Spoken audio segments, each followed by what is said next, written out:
What's that? It's a one-man show. Okay, welcome to the Kaysville City Planning Commission for January 10th, 2019. We'll start off with item number 1 on the agenda, which is the approval of the minutes for November 29th. Is there a motion? I'll make a motion that we approve the minutes from November 29th. I'll second. Aye. Aye. Aye. Aye. Aye. Aye. Aye. Okay, so Lyle, we have, is this what you want me to do? Tell you that Tom made the motion and Betty seconded it? If you would, please, that'll help Passed tonight. unanimously. Thank you. Lyle has to do it all We're one short tonight. So. Okay, next, conditional use permit for major home occupation B, finished carpentry at 228 North Seymour Drive for Jason Garcia. Okay, as a brief introduction to this, Mr. Garcia has actually been operating his business within Kaysville in the past, and it just has a new address where he's hoping to continue it from. Essentially, it functions as a office, setting appointments, doing some paperwork. In my conversation with him, he does finish carpentry, but a lot of the materials and everything is off-site, where the work takes place and where it's all delivered. Based on the history that we've had with it, I'm not aware of any complaints or was able to find any in the system with his previous location. And having spoken with him for this specific address, staff's recommending approval of the request without additional conditions. Thank you. Any discussion? Did you say the applicant was here or not here? Oh. Do you have anything you'd like to add? No, not really. I just basically store my tools there and run my office out of it. Pretty much. I don't have any traffic. I got no deliveries. Okay. Do you want to, any discussion? Do you want to have him come up and answer questions? Maybe come up and restate that, since Anna Marie's not here to Do you want to come to the pulpit? record it. Just basically restate what you said, so it's for the record. So we're basically an install business. I'm a subcontractor, but the majority of my business running out of my house is basically my office, and I store my tools there. I don't have any deliveries. I don't have any traffic coming in and out. Basically, all my stuff is on site, and I just show up and put it in. So, Great. Thank you. Appreciate that. Any further discussion? I can make a comment, first-hand experience. The Garcias lived up the street from me, and I presume he was doing the same thing he's doing now. I drove by his house every day, and I never saw anything. No effect on the neighborhood where we lived, so. No adverse effect. Right, there you go. Okay. Only positive effects. Right. Okay. I'll take a motion. Well, I'll go ahead and move that we grant a conditional use permit for major home occupation B for finished carpentry to Jason Garcia at 228 North Seymour Drive. Second. It's you. Oh, aye. Aye. Aye. Aye. Aye. Aye. Aye. Okay, so Gary Bullock made the motion, seconded by Tamara, and unanimous. Okay. Next, electrical contractor at 271 East 200 South for Richard Olson. Okay, so another home business, similar type of work with contracting. Mr. Olson, rather than finish work and that type of detail, is an electrical contractor.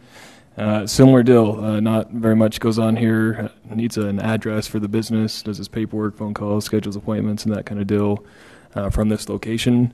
From my visiting with him and going through the ordinance, staff's opinion that we could recommend approval without the need for further restraints or conditions. Great, thank you. Mr. Olson here. Would you like to come forward? You don't have to, but if you here and want to say something, we'd appreciate hearing from you. My name's Rich Olson. I'm an electrical contractor. Been a contractor for about 25 years. Moved to Kaysville about 4 years ago and finally reopened my contracted business this last year. And basically, it's the same thing. I don't receive any deliveries at my home. I store my tools and limited materials in my truck at my home. So. Okay. Great. Thank you. Anything else? So no employees? Sir? Mr. Olson? She had one question. Do you have any employees that ever stop by, or? No, I have no employees. Okay. Thanks. Okay. Okay. Great. I'll take another motion. Okay, I'll make a motion that we grant a conditional use permit for a major home occupation B for an electrical contractor for Richard Olson at 271 East, 200 South. Second. Aye. Aye. Aye. Aye. Aye. Aye. Aye. Okay, so the motion passes. Betty made the motion and Wilf seconded it. Next is massage therapist at 559 East, 1250 South for Melanie Warner. Okay, so speaking with Miss Warner, again looking for another home business license from this location off of 1250 South. The location in your packet there on the screen. Speaking with her, we've got a lot of massage therapist business around town. It seems to be very similar. Their customers do come to the home by appointment. Depending on service, it's 50 to 90 minutes that they're there at a time. And nature of the work and getting ready for the next client and so forth, there's typically about a 10-minute gap at least between those appointments. So having spoken with her on that, typically Monday and Wednesday afternoons and Thursday and Friday evenings is when she expects to have those appointments throughout the week. It was my opinion, visiting through the ordinance and from speaking with her, that, again, this could be recommended without further restrictions or conditions necessary. Great, thank you. Any discussion?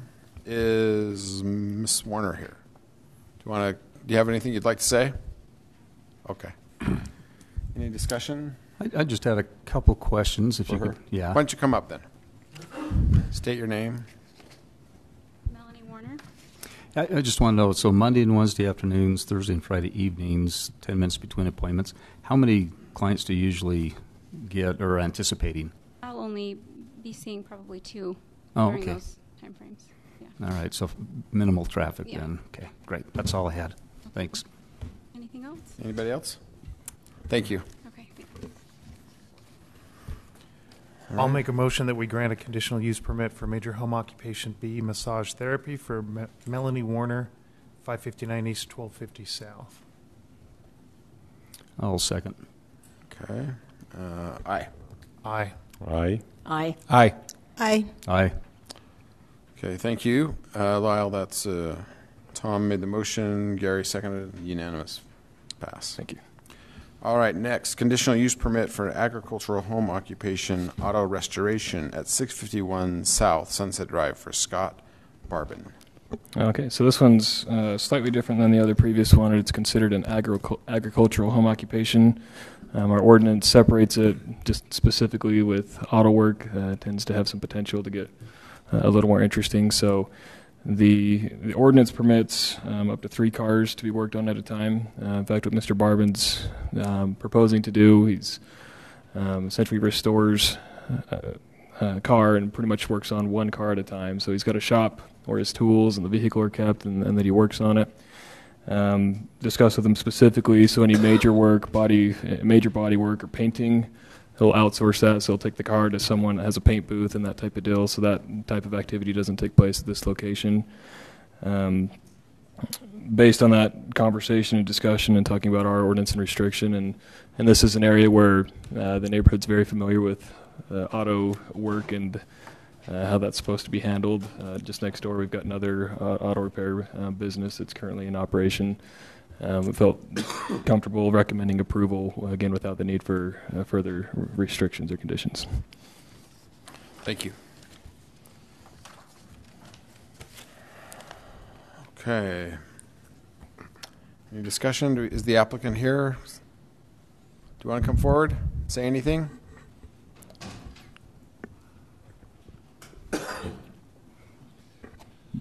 What would you like to know? Questions? I don't hear very well, so you have to speak up. Too many hot rods, too much drag race. I just want to know what you drove here tonight. No. What hot rod? No. I have no issues with it, particularly looking at the surrounding areas. When you blow that up and look at the neighbors and neighborhood, and I'm assuming the shop's in the back, that room back there, and particularly for keeping it inside. And you're not painting in there; you're setting the painting and some of that other work out. So I have no issues with it. Okay. Any further questions? Lyle, if I recall, I could be wrong. Along this stretch of homes, maybe a year or two ago, something like that, there was some. Seems like there was an agenda item we saw, or there was a complaint made, and it was related to auto body or something and signage. Does that ring a bell? Do you know what I'm talking about? The property directly north of this, First Response Auto operates out of that, and it's a business that's been there for some time. We had permitted it before I was on here so many years ago, kind of outgrew the specific restraints and conditions of a home occupation. So that did come back, worked through a handful of issues with the Planning Commission for that specific business. So that's right next door.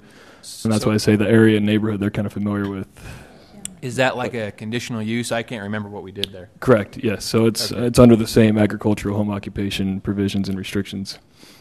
Yeah. And you haven't, I guess, I don't know if anyone's here, but I don't personally necessarily have a problem. I'm just wondering, with the two of them together, and there was complaints before, would there be a risk here? I suppose not, but yeah. Legitimate concern. I've not heard any concerns or comments from the neighborhood personally, as the sign's been up and the agenda's been out. Yeah, reading the description of it too, to me it sounded different. It's versus auto repair coming in, car restoration. You're taking time. You're doing one, maybe two cars at a time back in the shop, so it's not a flow of traffic coming back, because it takes time to restore them. I've actually been doing it in that shop since 1988, since we built the house. Oh, wow. I only do one or two a year. I don't deal with the general public, too much of a pain in the butt. And they come, they go. I've never had any complaints. I was just going to add, I live just around the corner, and I didn't even know you did that. So obviously it doesn't cause any problems as far as I've ever heard. So we good? Okay. Great. Thank you. All right, I'll go ahead and make a motion that we approve a conditional use permit for an agricultural home occupation auto restoration for Scott Barbin at 651 South Sunset Drive. I'll second. Aye. Aye. Aye. Aye. Aye. Aye. Aye. So Gary made the motion, Betty seconded it, and it was unanimous. Okay, thank you. Next is a public hearing and preliminary plat approval for Charlie's Acres, number 2, 4th amended subdivision at approximately 2100 West, 200 North, Terra Venture Development. Okay, looks like adding it to the slide, I missed a U on 4th amended to point out my error. Thrown out a little bit. But yeah, what this is for the Planning Commission's consideration. So you'll recall just recently the owners of this property came through before the Planning Commission and ultimately through the City Council to ask for a rezone of the property. It had previously all been general commercial. In the conversation and through a development agreement, about 4 acres of it was rezoned to an R1 zoning district to accommodate a church building. And then another just shy of 2 acres, 1.8 or so, was rezoned to an LI for a storage unit type facility.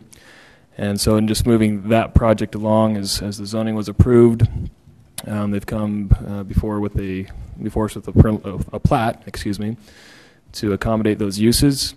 And so you can see here, as the zoning, you've got lot 401, the large lot on the west side, which is consistent with the zoning and also the development agreement that would accommodate that church building. Lot 402 would accommodate the light industrial use. All the lots, there are no, in the general commercial or light industrial zoning district, there are no minimum lot sizes. However, they'll show on this an access by means of ownership out to the street back to lot 402. And so every lot does have frontage as needed to get to the street. Just in the quick purview on the preliminary level, as staff's look through that and the access and the conceptual plans on the property appears to accommodate what we would need as far as property lines for that. So again, it is a public hearing, so as stated by the chair, I'll remind you to open it up to that, but I'll also be happy to take questions from the commission as well as needed. Thank you. Any discussion before we open the hearing? Okay, we'll now open the public hearing on this item. If you have anything you'd like to say, please come forward and state your name.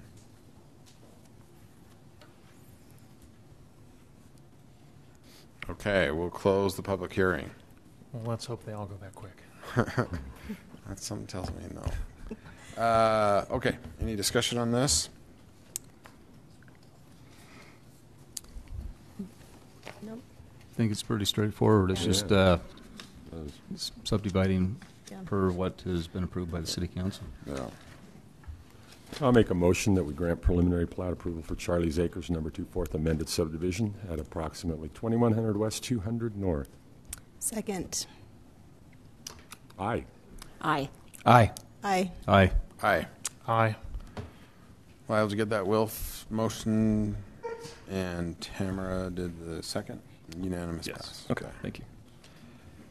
Next is a public hearing request to rezone 0.71 acres of property at 2062 South 450 East from R120 to R114 for Casey Brown. I'll give it just a brief introduction to this again, and the property, which is just near Fapit or Benchland Irrigation District off of Shepherd Lane, the far south end of town, as you can see here on the map. It's in the middle of an R120 zoning district, but just right there on the edge of the A1 agriculture surrounding it to the south. The property owner, I'll go to the aerial. Their home is on the north side of the property, and they've got a larger piece on the south that they're hoping to eventually be able to subdivide for the allowance of one additional home on the lot. And so based on the total lot size that exists today, it wouldn't be feasible to do two 20,000 square foot lots in the R120 district, and thus the request for an R114 zone. They provided a conceptual plat for consideration on how those lots might look. You can see you've got one at over 16,000 and one about 14,600. So each a little more than the third acre in size, but that's essentially what they're looking for. So notes from as this is a rezone request, again, it's a legislative action, so the Planning Commission this evening, we're looking for a recommendation from you that would ultimately go to the City Council. You get to pick and decide on this, how you want to make your recommendation with a lot of discretion. So how you think it fits the area, how you think it meets the general plan. Again, as we go through this typically, and we'll see it again on another one tonight, general plan regarding housing, and there's a little more to it within the staff report, but essentially says housing west of I-15 would be a 2-unit and acre development with some additional density along major streets. Shepherd Lane is defined in the city's major street plan as a major street. And so with that, I will turn the conversation back to the commission. I do know the applicant is here this evening, and just, again, we'll remind you of the public hearing. Okay, thank you. Any preliminary discussion before we open the public hearing? Okay, we'll now open the public hearing for item number 5, Casey Brown, rezone from R120 to R114, just off of Shepherd Lane. Anyone here to speak on that?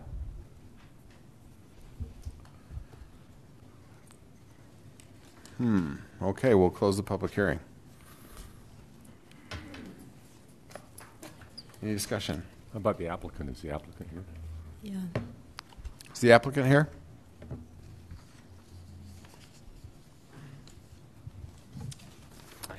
Hi, go ahead, state your name. My name is, excuse me, my name is Casey Brown. Okay. Just wanted to hear from you what your thinking is, why you're wanting to do this rezone and do the division that you're looking at. I guess as Lyle mentioned, our desire is to subdivide the lot and then eventually build a home on the new area. Most of our kids have moved out. We have a little bit larger home. We could build a smaller home on that side, and that's our goal. So your intent would be to move into the new home and sell the old home? Yes. Oh, okay. That answered my question. With the dividing, that's kind of a odd shape, almost rectangular or triangular shape of property. Yes. How is a house going to fit in there, given the setback requirements? So I have a couple of just some things I printed up. Since it is on a corner lot, with the setbacks normally on the front of the property, it's a 30-foot setback, but then it's a corner lot, so you can also understand. Yeah, I just have. Yes.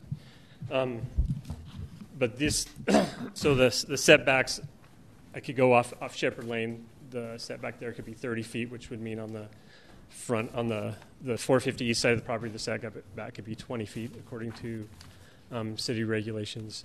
And so that frees up a little more space to put a house. There's some plans there of some conceptual ideas and square footage, but easily a 1,500 to a 2,000 square foot home could fit on that property. So with the right designer and a custom home. So. The drive. So that you, looking at these, the driveway would be coming in off of 450? 450 east, yeah. Yeah. So it'd be, okay, right in there.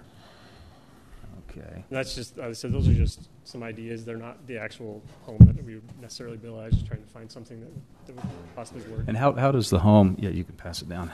Square footage wise again, how does the home conform with the neighbors? Is it quite a bit smaller home, or is it It'd be, compatible? So with that subdivision, the covenants and restrictions require if it's a one-story home, a minimum of 1,500 square feet, or if it's a two-story home, a minimum of 1,900 square feet. Okay. So it complies. Have you had any of your neighbors talk to you or reach out to you, or you had discussions with them? I went to each of the homes in our cul-de-sac. There's a total of 7 homes, and I talked to each of the homeowners, and none of them had any problems. They all said they'd be fine with that. So. We did receive as a portion of the application something signed by several neighbors regarding the petition. Okay. Good. Yeah, those were the only concerns I had, is if because it is kind of an irregular shaped lot, how a house would fit in there and still conform with the surrounding neighborhood. And so those are my concerns and questions. Thanks for answering them. And it is kind of an interesting area because you have the water district there that you kind of drive by. You see this cul-de-sac when you're heading east. You don't really see it when you that's right. head west. Yeah. So.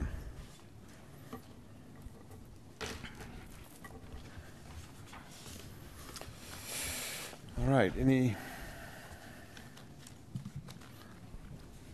further discussion? Obviously, we have the 2-acre lot question, but it is close to, it's off Shepherd Lane, so I think it passes on the general plan. I agree.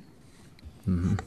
Another consideration that I didn't post with that as part of the application, but if you were to take all the lots and add up the total square footage for each lot, it does, with 8 lots, it would still meet the 2 per acre for the subdivision. I see. Okay. All right. Are we ready for a motion? This is to recommend, right? Because it's a... Okay, I'll make a motion to recommend the rezone of 0.71 acres of property at 2062 South, 450 East, from R120 to the R114 zoning district for Casey Brown. Second. Aye. Aye. Aye. Aye. Aye. Aye. Aye. Thank you. Okay. So is that you? Tom, did you do that? Okay, so Tom made the motion? No, I seconded. Oh, Tammy. Tamara made the motion. Did. Tom seconded it. It was unanimously passed. Thank you. We're on a roll.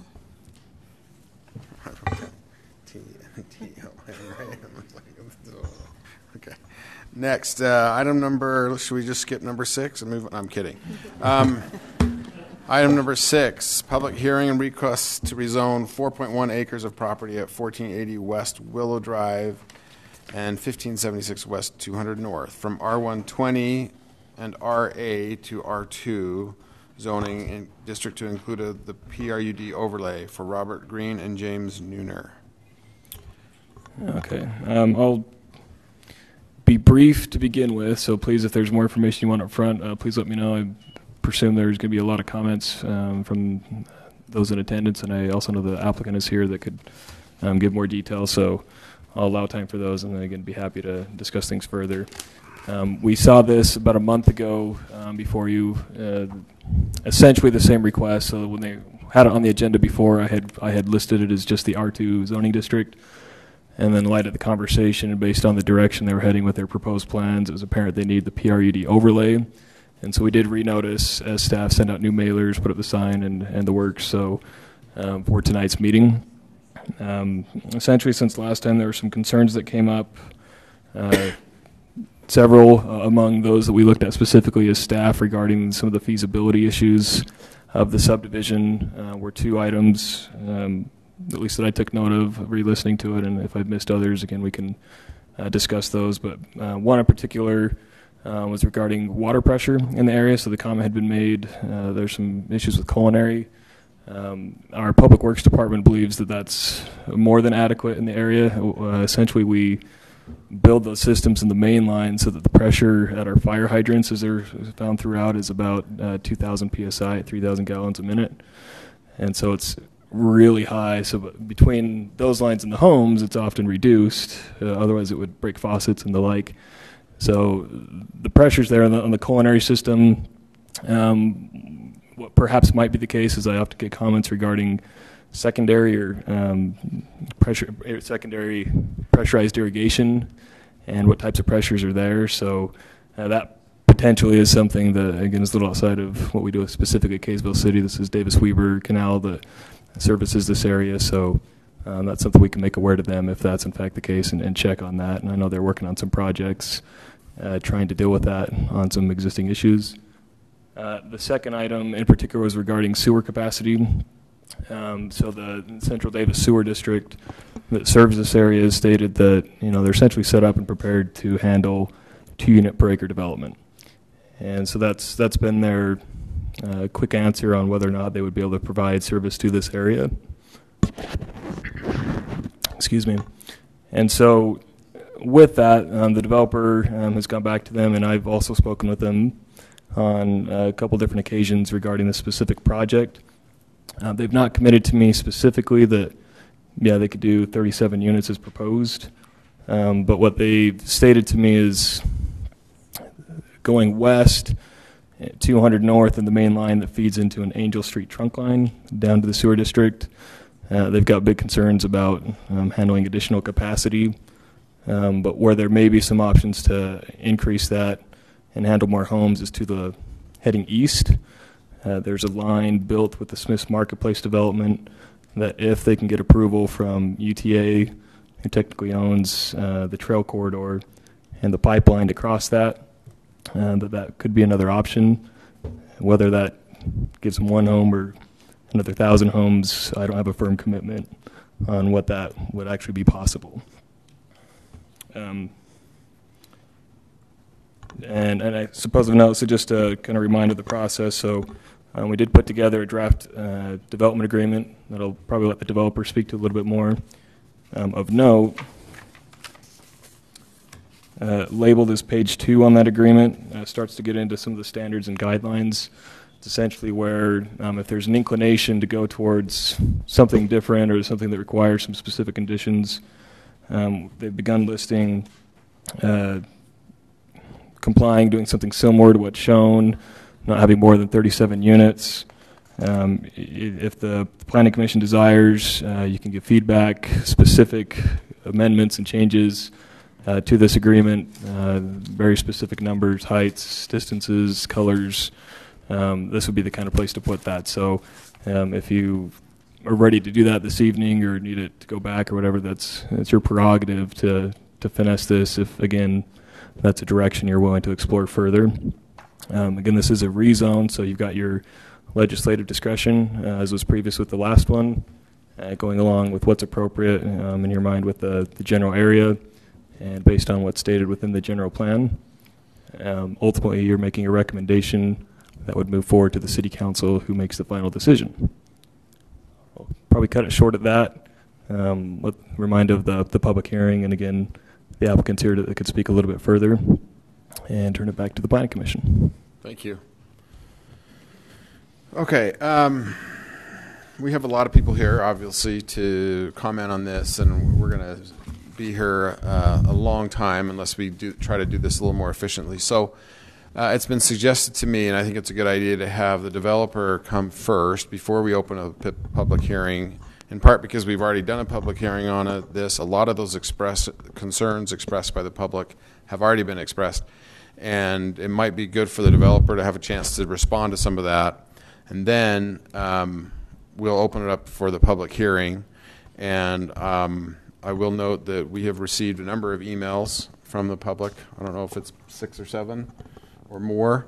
And it's probably worthwhile for one of us, I'm going to nominate Tom, to kind of summarize what it is we've heard and the concerns that have been expressed. And then when you have a chance to speak, if you choose to speak, you can simply say that you agree with these concerns or mention your concerns and then move on. We won't need you to go through in detail to restate what's already been stated, but feel free to add whatever you think hasn't been mentioned or bring up points that you think need to be emphasized. But we'd like to keep it so we don't have everyone restate concerns already expressed. So, if I may, Mr. Chair, make just one additional comment that I think may address some of the concerns that have come up. So sure.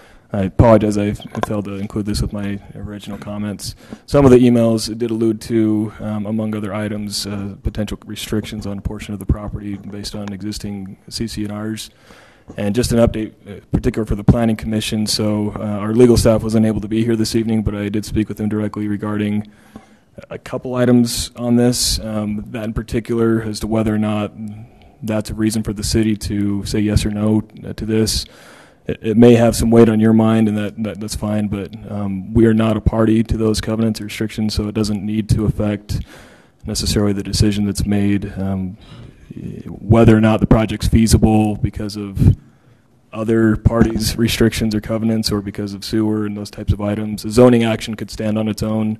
It doesn't mean it would eventually get developed if there are other reasons that the project's stymied essentially or put to rest. So I apologize for missing that, but a short summary from him. That's a good point. In fact, I was going to mention that later. The CC&Rs, the covenants and restrictions that may be a part of the homeowner association, that's between those are between the homeowners and that association. And obviously, in fact, I think on one of the emails someone mentioned that they've already consulted with an attorney. That's obviously their prerogative, and it's not something the city would get involved in enforcing that or supporting or not supporting it. But so that's relevant, but just not to this discussion. Obviously, it creates an expectation among the homeowners as to what the conditions will be, but that's something that gets enforced elsewhere. Okay, and while we're and one other just kind of preamble here is that we are a body that recommends it to the City Council. So, regardless of what happens here, the Planning Commission could make a recommendation or recommend that it not be approved, and the City Council makes its own decision. The City Council is an elected body, and so is designed to be more responsive to the public's concerns and issues. And regardless of what happens here, you'll have a chance to make your voice heard in that venue as well.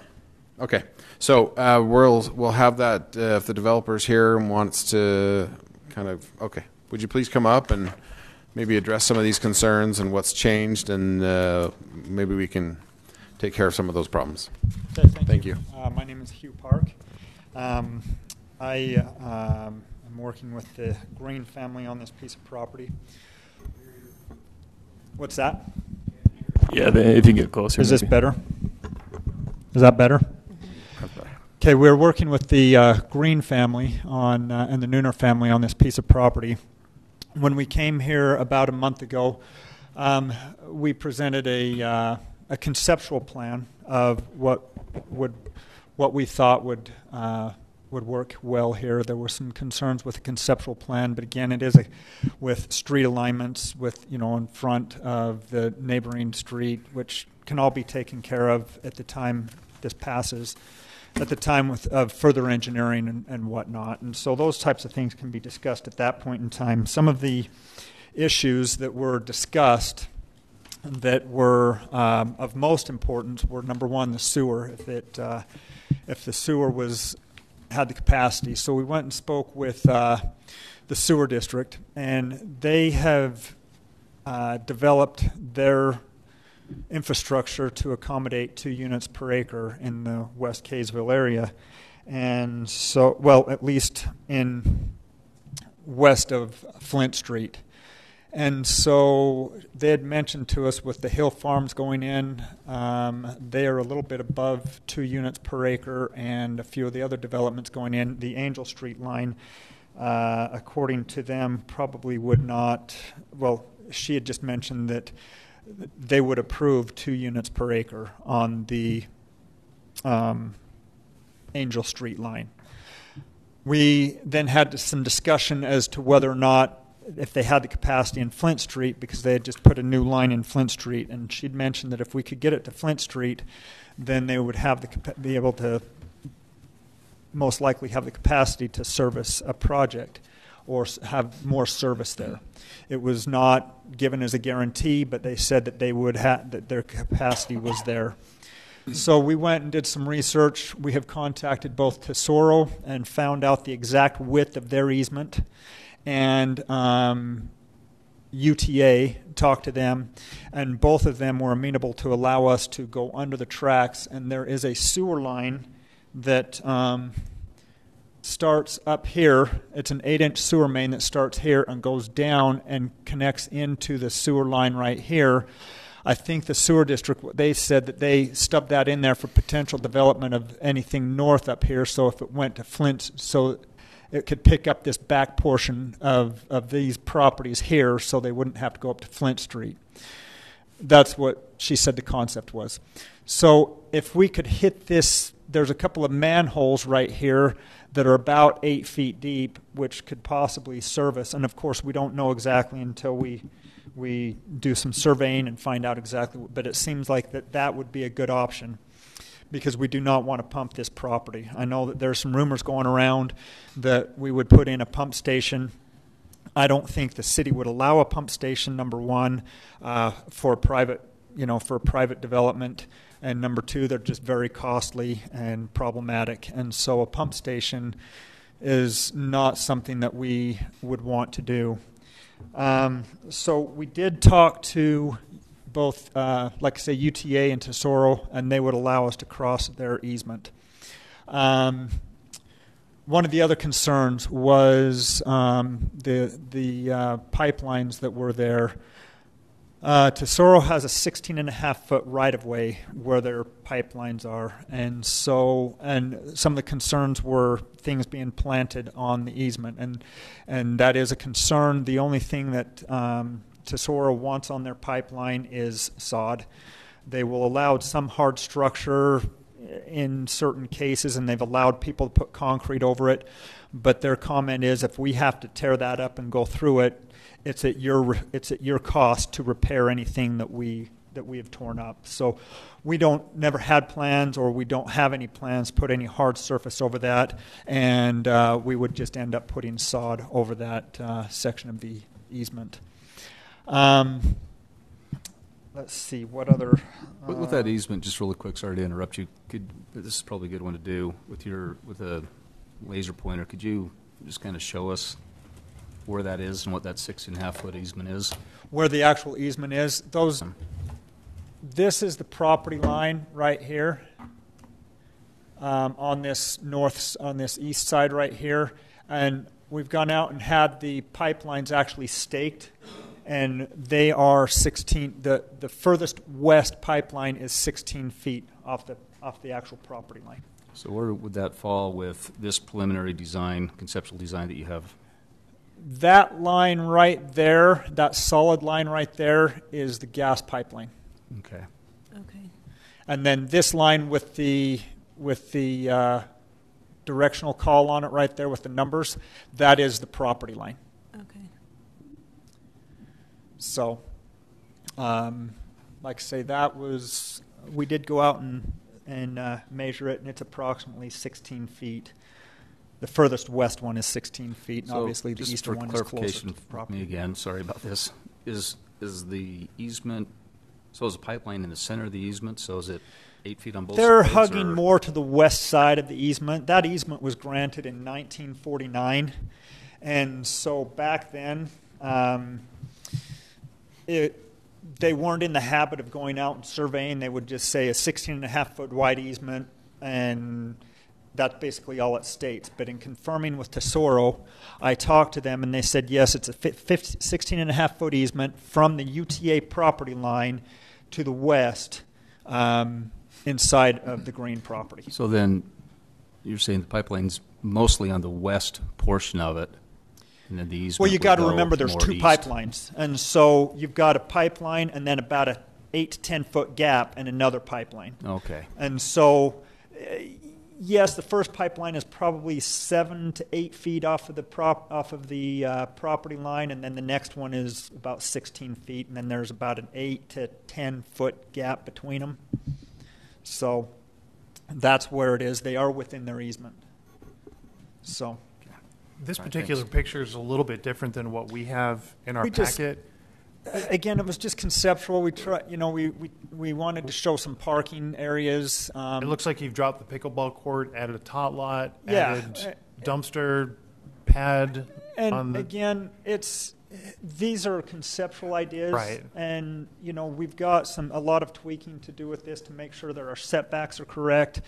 And so that's why. Now there has been some concern with the dead end streets, and but that's why we put this circle in here, roundabout, so that emergency vehicles, if they come in here, they can turn around and come back out if they need to. And with this one right here, I believe everything that we've drawn here, they do have dead end streets, but then again, in a smaller project like this, quite often that's what you will find, rather than the large cul-de-sacs that turn around. That's why we put the centerpiece in there in the center, is to give a turnaround. is the intention to fence the entire community as well? Yes, it is, except for along. That's going to need to be a point of discussion, because Tesoro will not allow a parallel fence on the UTA right-of-way line on our property line. That is in there. I asked them if we could fence that, and they told us that you can cross the easement and go perpendicular. So if somebody wants to put a fence along the property line, but they do not allow fences to run parallel with their easement. Okay. Okay.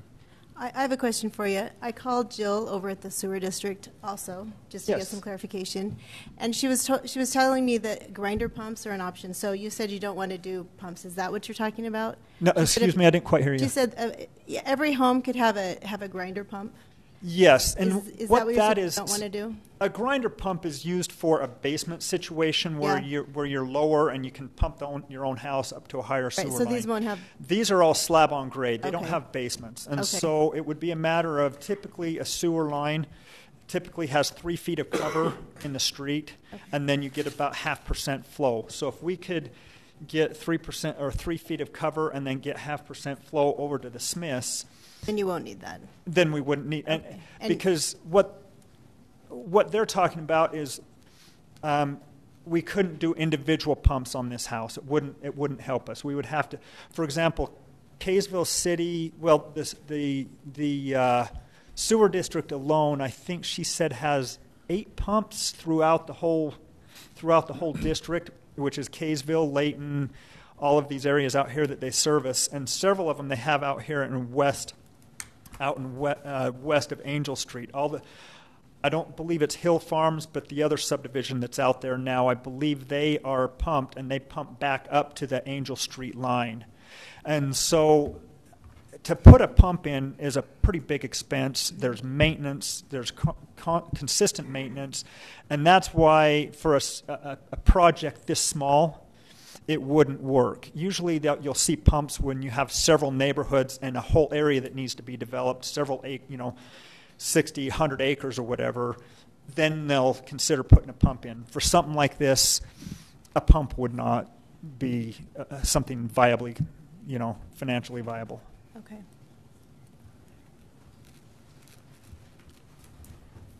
Okay. Anything else you want to address as far as public concerns before we open up the public hearing? You'll have a chance to talk again if you'd like. So let's. I think that's everything that I have on my list here to address, and I'm sure there's other concerns and things. I do have one more question. So we did talk about last time density was an issue. You know, people were speaking to that. Do you have any plans to work with that to change? Sorry, I didn't. Density. Density. As far as reducing it, have you guys thought about that or talked about it at all? Well, I know we're that at came up last 37 time. units per acre. That's 37 units total for 4 acres. So that's just above 9 units per acre. I think that for the piece of property that is to the west of us here, that's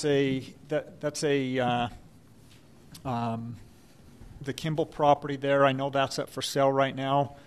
But with the Smiths being right there, and with the track right there, with the tracks right there, and the trail and everything else, we feel like, I had a lady that I built a house for 10 years ago. She spent almost $1 million on her home, and she called me about 2 months ago and she says, "Look, she says we want to move, and but we are tired of this home. We want something different, but yet we don't want a patio home." And I said, "Well, I said, we are working on a project right now in Kaysville. I don't know what's going to happen with it, but it's, a townhome's in the 300 to 350 range." And she said, "That'd be something perfect that we want." She's grown. She doesn't have any kids at home. Now, is that going to be every person? No. And she's done very well. But I would imagine that the demographics that we are going to hit on this are people with excellent paying jobs, that have 1 or 2 kids, that like to travel, that don't want the home maintenance, that don't want the yard care, and things of that nature. That's the type of person that would be interested in purchasing here. You've got the exercise trail there, very active. You've got the Smiths with you're bringing in 37 more rooftops here to help support the Smiths and the other businesses, the Cafe Rio and the things that are going in there right now. And I think that with this type of a piece of property here that's right next to the Smiths, it's such a funny shape. It's in a cross-section area, and I don't foresee that anything else would go out unless something went out by Legacy, on the other side of Legacy. But I don't know what the plans are for out there. I know that Perry just put in a subdivision out there, and they've got an R18 along the Legacy right-of-way line, which I think was good planning. But with a piece of property this small and right next to the services, I think this is something that would be, beneficial for both the residents that live there and the city. So. Okay. Well, thank you. And I do appreciate the fact that you've made some efforts to do some due diligence to find out more information. Okay. Were you able to reach out to the neighboring homeowners that's at all? one mistake that I've made. Okay. I've allowed. I know that Mr. Nooner has talked to, and I've been in contact with Mr. Nooner, and I know that he has talked to his neighbors, and they have obviously expressed some concerns. We have a lot of people here this evening to discuss this, and so that's where we are. Right, I've got just a couple more. I'm looking at the list from our last meeting. We talked about the sewer and water issues that you've hit, some of the water pressure we've talked about. One thing we really didn't talk about much was, secondary water for the development. Is there enough water shares and enough in here to meet that? That's something that we're going to have to obtain. Yeah, so we've not verified at this point. Before we would give approval of a subdivision, we require that that's all confirmed and a will serve letter provided from the district. So whether or not they already have that or not, they would not be able to move forward without it. All right. Then we also talked about the ingress and egress, maybe the alignment of the street coming in, so that it will help facilitate a better flow down 200 as well as in and out of there. That's something that I don't see a change at all on this conceptual plan. The reason being is we don't have any survey data, so we just kind of guessed about where this street here is across the street, and I think we're off it a little bit. But Lyle, if you wouldn't mind going back to the other plan, but see if we needed to, this street can be we could take a unit off of this side and put it on this side, and that street can be adjusted to meet, to line up with the other street right across the street. We talked about setbacks a little bit on, particularly along the western portion of that where it abuts up to the other homes, existing homes. Maybe looking at a little bit bigger setbacks to act as a little bit more of a buffer. We talked about density, and then also recommend neighborhood impact. Looking if there's other things. So I think the things that you've addressed in a couple of these other items are things that were brought up in our last meeting. So I have a question. I'm sure we'll get more.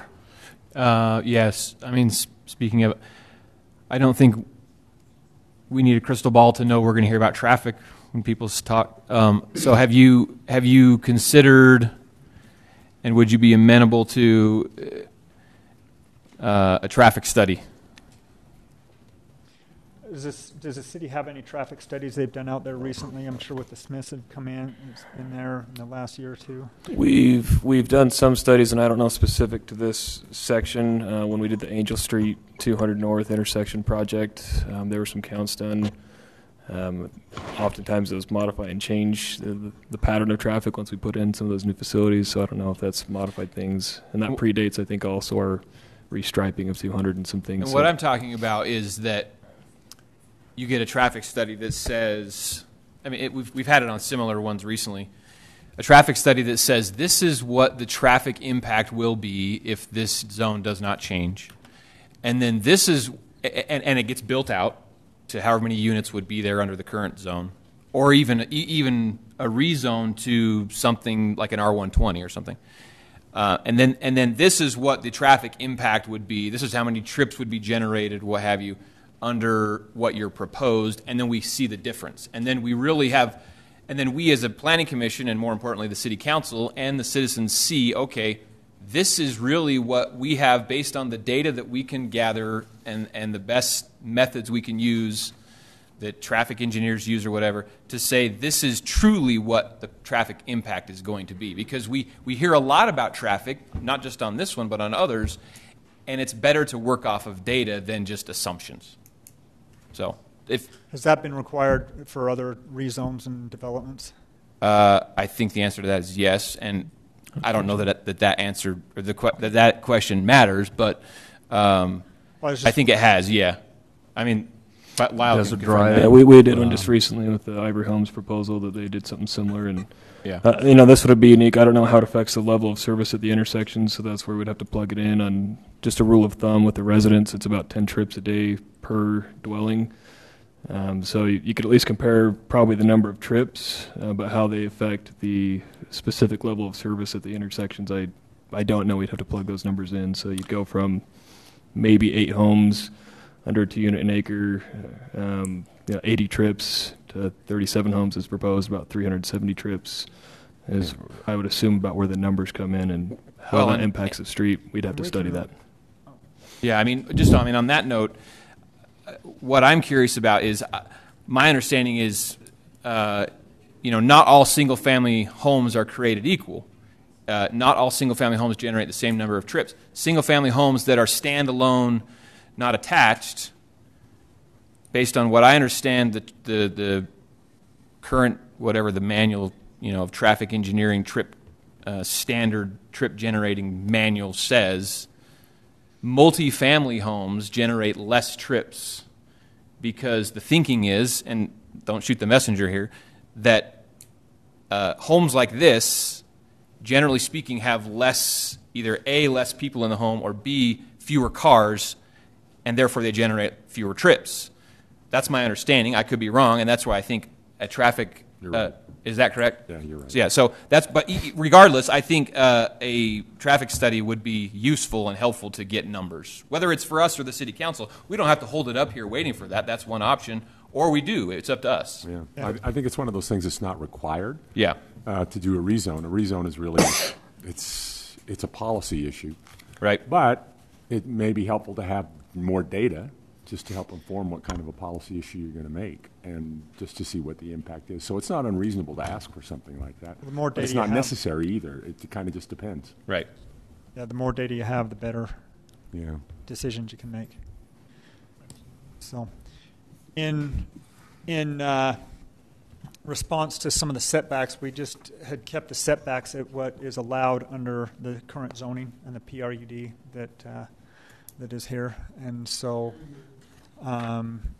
that's just in response to your question. And then also on the traffic question, I think we'd be able to, the more data we have, obviously the better off we are, and if we need to take a look at this traffic study, that's something we could obviously do. And the traffic, are you worried about the capacity of 200 North? Or I'm not saying anything about my thoughts. Why would you like a traffic study? I'm just saying if we're worried about traffic and we think that this might have an undue burden on 200 North or the surrounding area, a traffic study would give us the data to help answer that question. Yeah.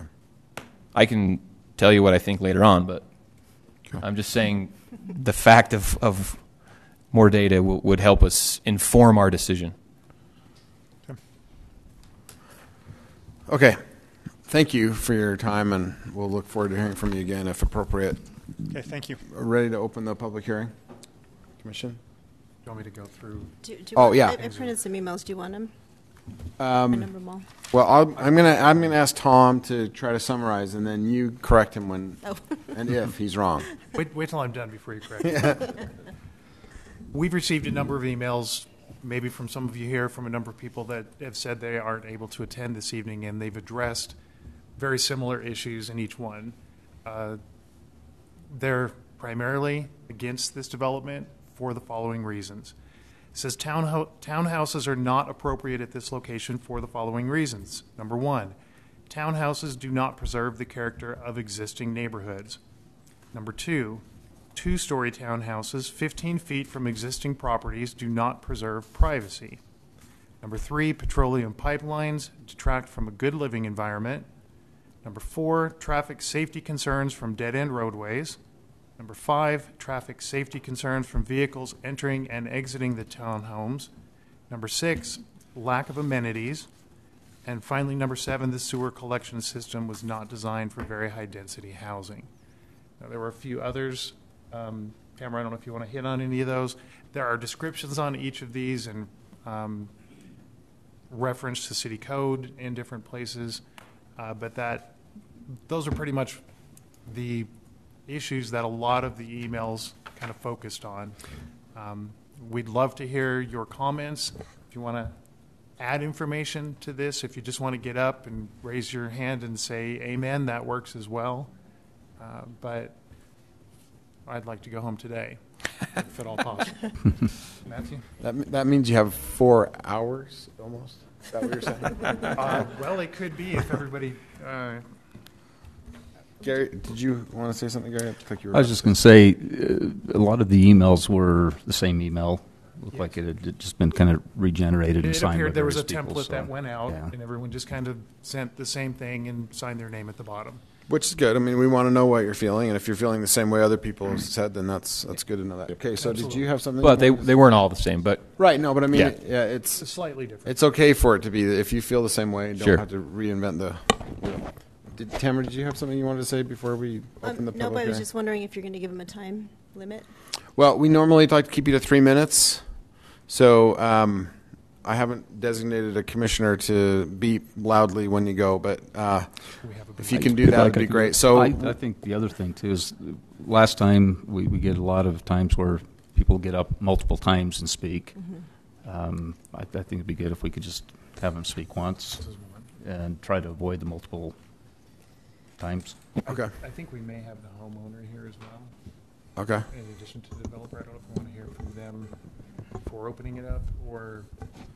That's fine with me. If that's either way, you do before. Does the existing homeowner here want to speak before we do the public hearing? Okay, go ahead. Please state your name.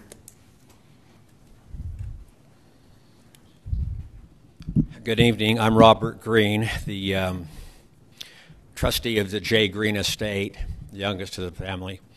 You know, it's interesting. Dad owned the ground where Mountain Vista is and Seymour Estates, and if he wouldn't have developed that, a lot of these people wouldn't be here. And Dad was real proud of that when he died at 97 and a half, what beautiful places were there.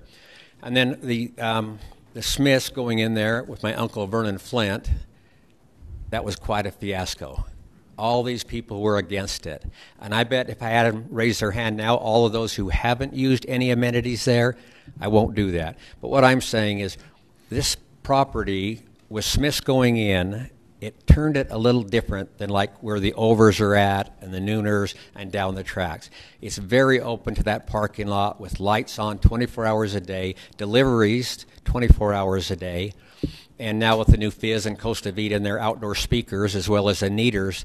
And so as the homeowner and working with the developer, we don't know what to put in there because Jake Garn sent out an email that I think was inappropriate, and I've sent it to my attorney, Rocky Anderson, to validate, telling all these people what to say and how to say it, and said that 3 councilmen have already voted no on it. So what are we here for? Is it 3 councilmen say no already before the jury's even deliberated? So I'm a little disappointed in that. And I've sent the letter also to another city with their attorney to advise. But to the group here, I'm not taking it personal. I hope you don't take it personal. Many of these meetings I've been in, especially with my uncle Vernon Flint and that property, he was bastardized in those meetings. It was unbelievable what they did to their family and spray painted equipment and started fires by his tractor. It was crazy. And so I do ask these folks to have some common sense. We're here to work it out. And you know what? The ground's for sale. And if you don't want townhouses, you guys put in the money, buy it, and make it a petting zoo for your kids. By the way, UTA, that has the right-of-way there, is going to put in a light rail in the next 15 to 20 years. They need a stop there. We've already discussed if they want to buy that because this light rail, they'll keep the walking trail, but the light rail has a jersey barricade and a 6-inch fence and razor wire on both sides to prevent any pedestrians, but that's on their docket. And so that's going to change the dynamics a little bit with light rail coming in. That'll stop multiple stops in the city. So with that being said, again, if this isn't what the council wants, the neighbors want, you guys run the show, right? And so I'm here to just try to do the best I can and put in there what works for the city, what works for the citizens. And again, nothing personal. Thank you. I have a question for you. Yes. I was impressed last time when you spoke and said, you know, you're a longtime resident, you want to do what's best for Kaysville. So my question is, are you amenable to having something that's smaller, a smaller project? We would look at it, yes. Mm-hmm. Okay, because it seems like that's probably just the high density is the biggest problem. Okay. You know, we've talked about residential. We had Ed Green look at it to put in 7 homes, but we got zero interest of people that wanted to build a $700,000 home next to a Smith's parking lot. And those lights are on 24/7 and deliveries are there.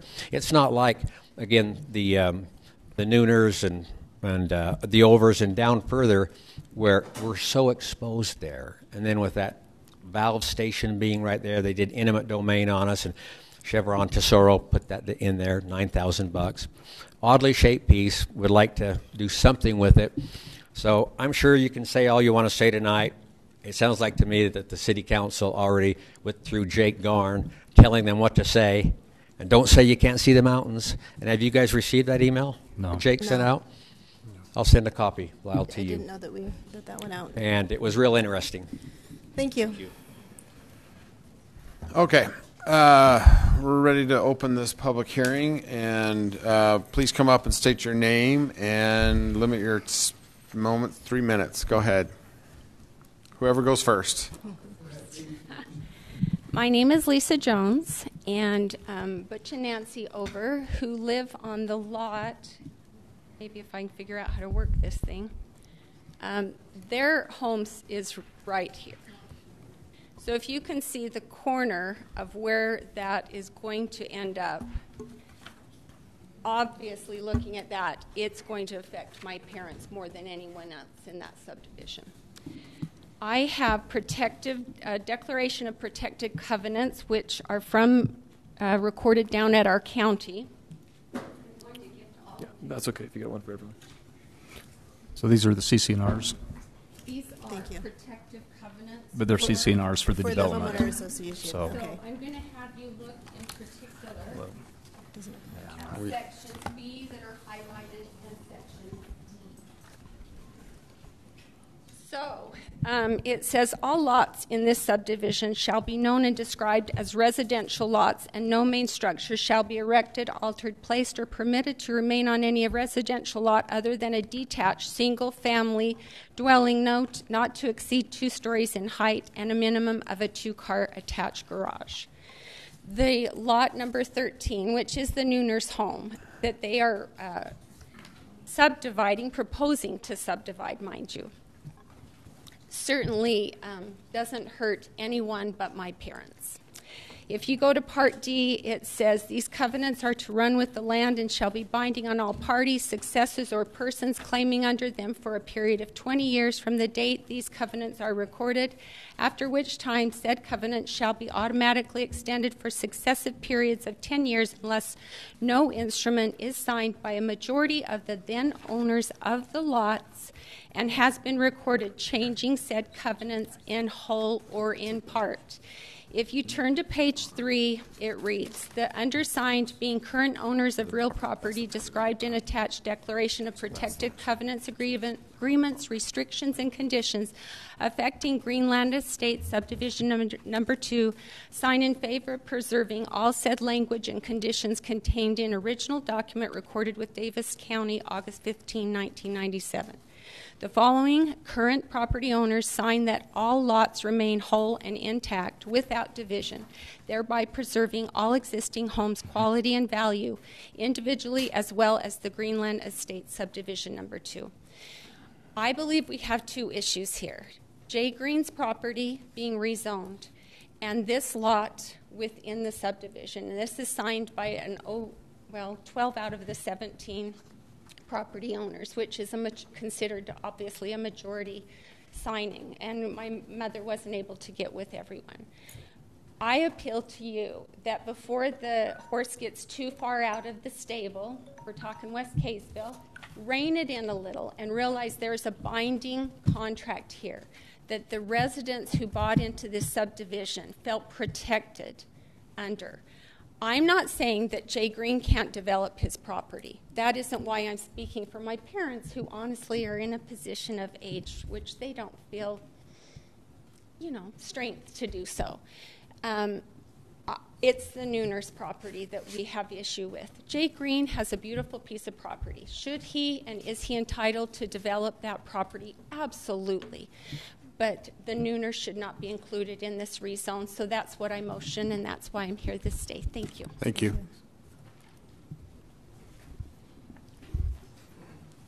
My name is Paul Waldrop. I spoke last time. I actually have just a few issues that we spoke of last time that was not addressed during the conversations.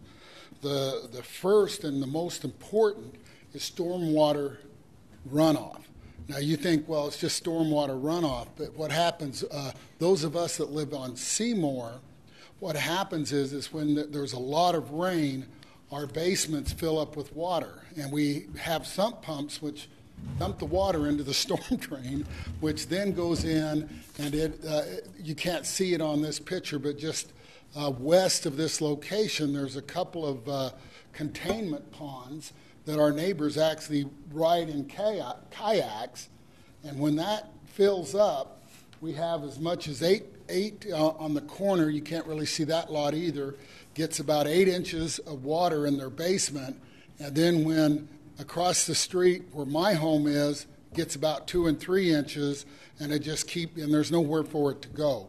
And so unless we address how we're going to take, now that we have Smiths there with all that storm drain, and now we're going to turn most of this where it was absorbed before and would have normal, we're going to run it off and run it down. I just would really like to be secure that I can go in and finish my basement without tearing it up 2 or 3 years, every 2 or 3 years. The other thing is that what I didn't hear addressed, and we discussed it last time, was I believe they said last time there was supposed to be like a 15-foot offset from the Kimball's property, and this plan only gave 8.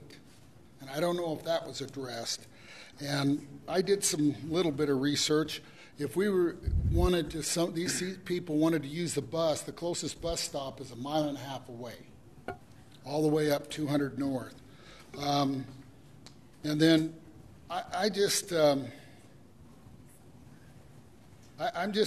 know, at this late, you know, people need places to live, and it's nice to have, you know, things like that. But I feel like this doesn't fit with the rest of the neighborhood. And then, you know, when I did the research, we don't have a plan in West Kaysville of how we're going to develop property, is what I was told. And so one of the things I think we need to do is we need to have a plan, so that we know what to expect as a community and do that. And the last thing I want to say is I'm an engineer, and I've built everything from an outhouse to a nuclear power plant. And I'm pretty intimate with all of them. and one of the things that I'm concerned about is we keep hearing, well, we haven't surveyed it yet. I would think before we make a presentation of what we're going to do and how many units we're going to put on property, we would do some surveying, and we would get a better plan than just a drawn-out picture plan, because with just that, how can we really make a legitimate decision?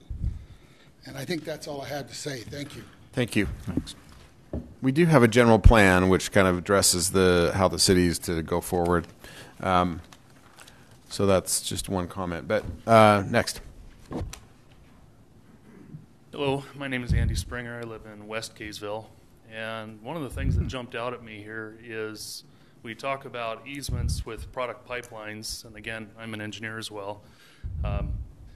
I work in the petrochemical industry, and unfortunately, leaks don't necessarily stay within those easements. I personally got to witness the aftermath of the Bellingham, Washington pipeline explosion. There's some pretty gruesome stories about kids that passed away in that incident. This is a very public area, and especially with a lot of the homes that I've seen slammed up against that pipeline, I shake my head. You know, it's only a matter of time, and I just don't want to see that happen here. So that's all I have. Thank you. Thank you. Scary Mumford, 1504 Willow Drive. I'm impressed with residential development on Desert Drive that's planned for south of Boondocks. The developer made an effort to contact the existing neighbors, and as a result, the proposal was to put larger lots next to the existing neighborhoods to the south and to the west.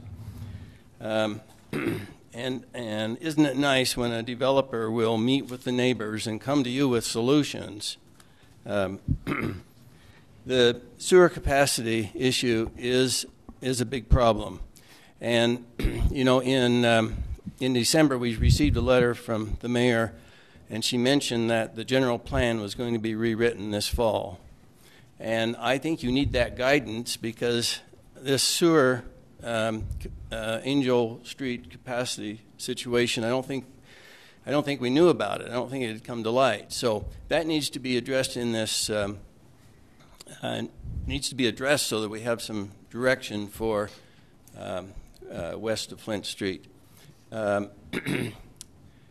It's you know, if you approve these townhouses here, it just set a precedent, and I don't think you want that before you have some direction on this sewer issue.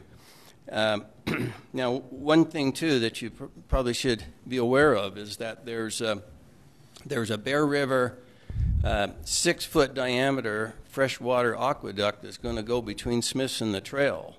You know, it's a future, and it's not a good idea to be putting sewer across that. I mean, that would not be good planning. So I think you can deny this rezone. You can send it to the City Council with a recommendation to not approve it, to deny it, based upon several reasons. One could easily be this sewer situation, and where the general plan is going to be rewritten. You could deny it based upon that it's, the city code where it says for PUD that it needs to be maintain the character of the existing neighborhoods. You could deny it because there's not the buffer for the existing neighbors. Privacy is one of the things you're supposed to consider, and the developer hasn't provided for that buffer or anything that would kind of buffer the townhouses to the existing neighbors. So I recommend that you not table this, send it to the city council, just deny it, and get it done. Thank you. Thank you. I am actually in favor of this proposal, and I want to stand sooner rather than later because I have a feeling I'll stir the nest, and I don't want to do that when you guys have already heard everything already. So, you please state your name for us. Yes, thank you, Lyle. My name is Randy Von Bosie. I live about a mile and a half from this property that is being proposed as being rezoned. And I am in support of this, both the current proposal for the rezone as well as the implications for further development in West Kaysville, as right now we don't have any of this type of housing in West Kaysville, and I strongly believe it is time. I'm just going to read what I've written for succinctness sake. On July 19th of 2018, a group came to speak to the Kaysville City Council from the Utah Housing Gap Coalition.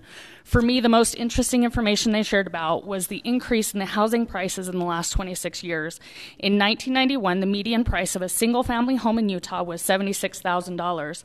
At the end of 2017, the median price in Utah was $307,000. That's a 304% increase, or an annual growth rate of 4.4%. That far outpaces the national inflation rate of 3.22%. Some would argue that this increase is simply due to increasing construction costs, but my own analysis from purely an anecdotal point of view has indicated that this growth rate holds for the cost of a home that's 40 years old as well as new builds. So this cost increase is across the board. It's not just new homes that are increasing in cost. If we continue on the same course, the median house price in 26 years from now will be over $700,000 in Utah. I believe that all of this information points to an absolute need to change the course that so many cities are on in regards to development of the land that remains. And I believe that 9 units per acre is a really good start. A lot of people may listen to that and say, but West Kaysville is not the place. We don't have the infrastructure, et cetera, et cetera. That is what this process is for. We have preliminary plats that still have to go through and final plats that have to go through. And all of those things will be resolved in the process. But if we don't take the first step in saying we are ready to make change, those steps are never going to happen. And we're never going to invest the money in the infrastructure if we don't first say we need to take this step. I would argue that West Kaysville is the perfect place for this kind of development. My reasoning tends to go in the direction that I usually keep separate from governmental matters, but in this case, I'm going to speak my mind. High-density housing generally brings with it a higher level of support that is needed by the surrounding community. Kaysville has good, strong people who are positioned to give this kind of support. The morality of our citizens creates neighborhoods that are perfectly set up to help people who might need helping. But right now, we're not utilizing that, and it is time to stop drawing a line and saying this half of the city doesn't have to help.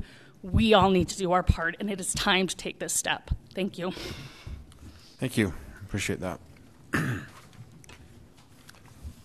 Next. Good evening. My name is Brandon Jones. I live at 1913 Dean Circle. Let me start off by just saying I really appreciate your service, and I mean that truly. You have a fairly thankless job, and you could be a lot of other places tonight, so I really appreciate what you do. I don't need to remind you, you're fully aware that a rezone is a discretionary thing, and that you're under no obligation to do it. In reviewing the general plan, at least the way I look at it, it looks like, at least the way it is right now, that the density west of I-15 is roughly supposed to be about half acre. It does say that along the major streets that you can entertain other things. So it would appear that this could be considered one of those locations. My interpretation of that would just say I would agree with some of the other things that others have said, and I would say that I don't feel like it is necessarily compatible in this particular area. Now, I'm not opposed to anybody developing their property. It's their property. So I completely agree that they have that right. I would maybe put out a plea to you. I couldn't find it on the website, and maybe there is such a map, but it would be helpful if maybe the city went through the process in a general plan update or something like that, where they actually identify areas where you might consider more higher density housing. I don't think that having higher density housing is necessarily bad, but I would appreciate going through a public process where we could look at things at a high scale and look at all of the areas and try to identify maybe the best places where that would be. If out of that process it came back that this area was identified as one of those areas, then I would feel better about that. But I would appreciate if there's some way to go back and look at the entire city, maybe just West Kaysville, if that's what needs to be done. But is there such a map that identifies areas where higher density housing? Well, we have the plan that says that should be near major streets. Right. So that's where you'd kind of, you could draw your own map based on. We do have a map that shows the major streets, right? Yeah, so we have a major street plan that indicates where those streets are. We do not have a future land use map, which is that's sometimes found in communities, which is probably what you're thinking. Yes. I think it would be great to have such a map, and then the neighborhoods would know kind of where the areas are and be a little bit more prepared for things like this. Thanks Great. for your time. Thank you. We've done a pretty good job of keeping within that 3 minutes. Lyle, don't turn that timer off. Just let it keep on going. That'll help us move through. Thanks. Go ahead. Good evening. My name is James David. My family and I live just about 4 homes north of this proposal site. And I appreciate just a couple minutes to make a couple points tonight. First off, I don't think straw man arguments are helpful. I think that no one is opposed to high-density housing, and certainly people have a right to move to Kaysville or to West Kaysville. But let's kind of look at the facts here. The reason we moved here 8 years ago, and our next-door neighbors, the Harrises, moved here 6 months ago, is because of the feel of the neighborhood. And if the standard is a simple property line boundary between 2 backyards in a subdivision that was meant for half acre, to go this extreme and this dramatic, I really don't know what zoning ordinances are for. And again, this is, like, for example, our home and that of most of our neighbors sits on a very long, thin half acre. So I could make a hypothetical proposal that we be allowed to sell the back half of our yard, which would very neatly give a 1/4 acre per home. And on paper, that might look really good, and it would certainly be financially beneficial to a few, but it would completely destroy the integrity of the neighborhood, and I would never do that to my neighbors.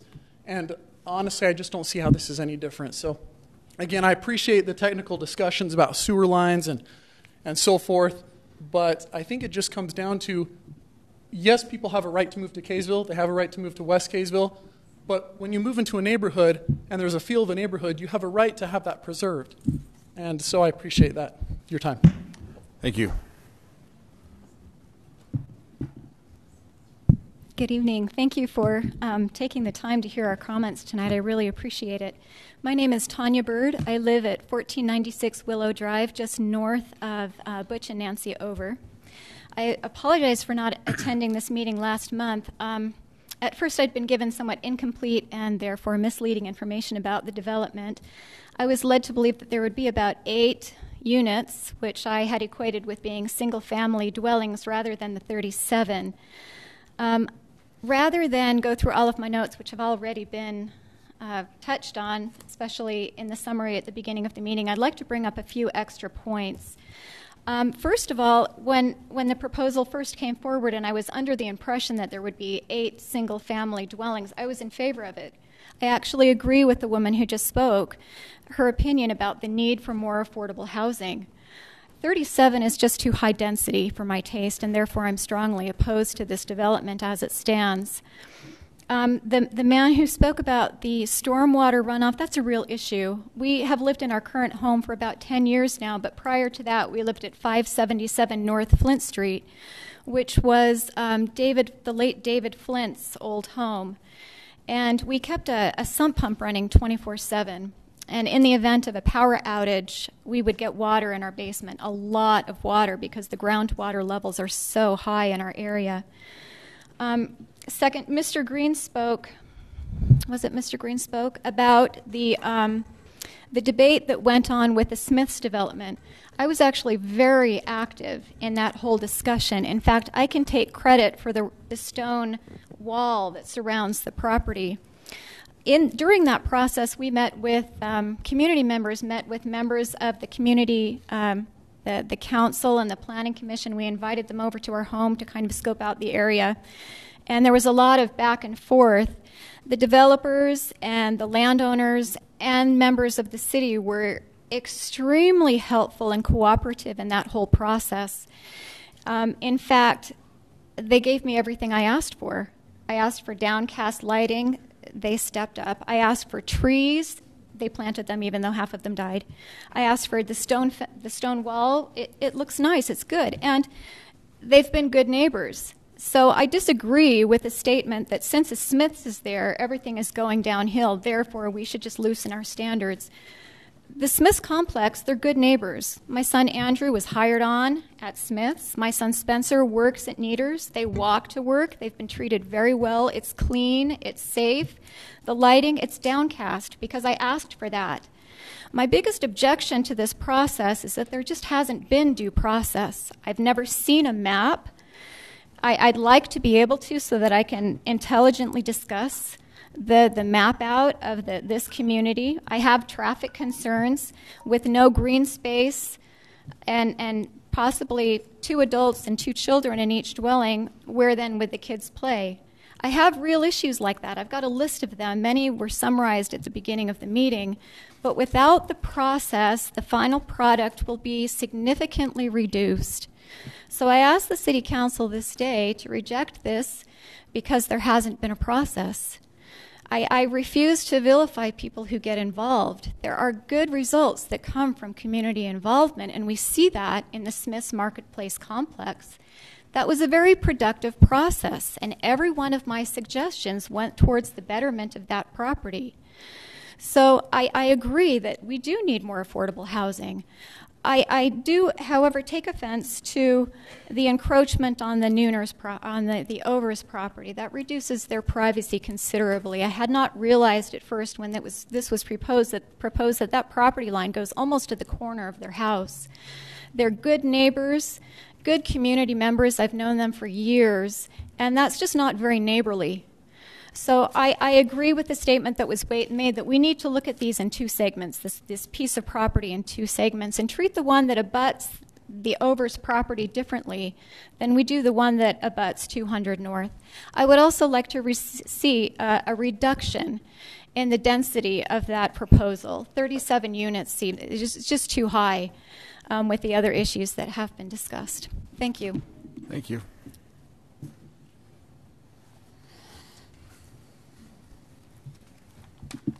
My name is Clark Steed, and my family lives just 2 doors down from the birds that just spoke. So I'm about 4 houses away from the affected area right here. And first of all, thank you so much for postponing this. I know I pleaded for this 2 weeks ago that you guys would take some time to let us think about it and talk about it as a community and neighborhood, and I appreciate you delaying your vote and your comments on this.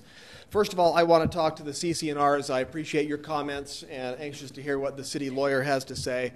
I personally will be seeking an injunction against the Nooners for violating them if this does proceed.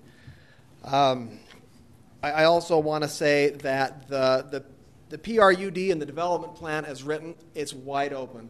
it's pretty much a blank checkbook right there. Without better bounds, it is really hard to say what quality of product would be going into that area. Another thing is, as a resident here for nearly 20 years, this area here has been spot zoned to death. It has gone through probably 5 or 6 different zoning, different things around here. I applaud the gentleman who pleaded for a master plan that would say, hey, this would be a good spot for higher density housing. And I'm not opposed to higher density housing, but I do feel that the look and feel, everybody says it seems to fit right in this area. It only fits on one side, the Smith side. If you put something else on that map and kind of cover up the Smiths, it doesn't fit at all with the other 3 sides of that box. As an engineer, I echo the concern that that valve station right there, it leaks in the middle of the night, gas flows downhill. You've got 37 residents trapped with no exit because there is only one street in and out. The other comment about the streets lining up, if you look at the subdivision coming out of the Symphony Homes there, that is a very, very wide street. I took the proposed subdivision, put it on there. There's no way it's going to line up because it's only half the size of the street that's already there. I don't think there are any other inhabited areas to the pipeline as close as the ones being proposed here in the city and maybe even Davis County. The other thing is, I'm just frustrated, as many other citizens are, of the lack of compromise. We asked for some compromise and talking, come back still with 37 units being proposed.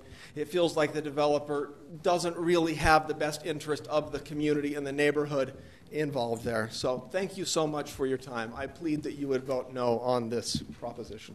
Thank you.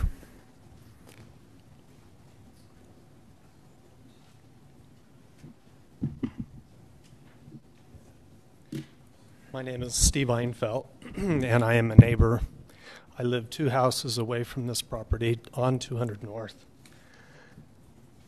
And I appreciate the comments that are made. I especially appreciate Josh's comment about doing a traffic study. I have lived in West Kaysville for 28 years, right on 200 North. And I have participated in 3 ad hoc committees for the master plan back when Britt Howard was the mayor, then when Art Johnson was the mayor, and it seemed like every time we would change administration, we were changing the master plan. But it stayed the same as, well, the first one that we did was to change it from a 5-acre parcel to a 2 dwellings per acre. So that's where we opened the door, or we let the camels head in the net, in the tent. Changing that, the master plan has always stated a 2 dwellings per acre. I'm all for cluster development, as long as you maintain or try to maintain that density, because our services don't support the higher density, the sewer, the roads. Some mornings when I trying to get out of my driveway, and I do live just next to the Kimballs, and my driveway is a forward coming out driveway. The cars will be backed all the way up to Seymour, and I have to go into the turn lane and then work my way in to get out, especially on Tuesday with high school late start. That seems to be the worst one. We have asked for a road or a traffic study many times from the city, from Shane, even from John Thacker, to look at 200 North. They just spent a huge amount of money and all summer long redoing 2nd North. Well, when they did that, they only did it a certain width, and then we found out they were going to stripe it as a 5-lane road. Well, what about us residents that live on 200 North?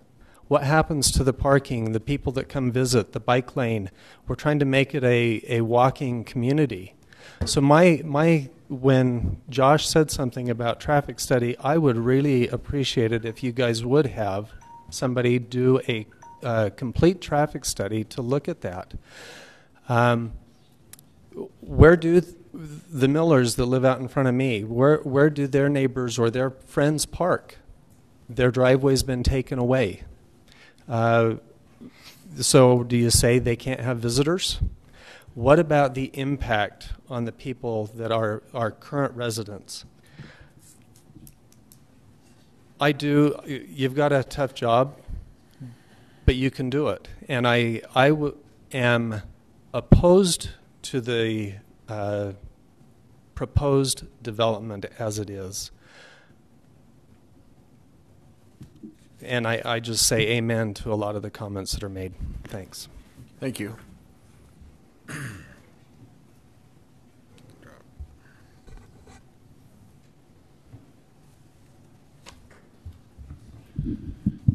I'm Alan Francis. I live on Flint Meadow Drive, just north of the Smith development. You know, I think my approach to this is I really truly support Mr. Green's opportunity to develop this property. I think the approach to the development has been somewhat inappropriate to this point. I think we can look at some higher density units in this side of Kaysville, but I think the 37 units on this piece of property is outlandish and wrong for this area. We can look at doing something, and there's even zoning capable of bringing that down so that we could put more units. Maybe we could look at something on this property and put like a duplex kind of thing, have 2 units next to each other instead of the proposal which had 5 or 6 all stuck together.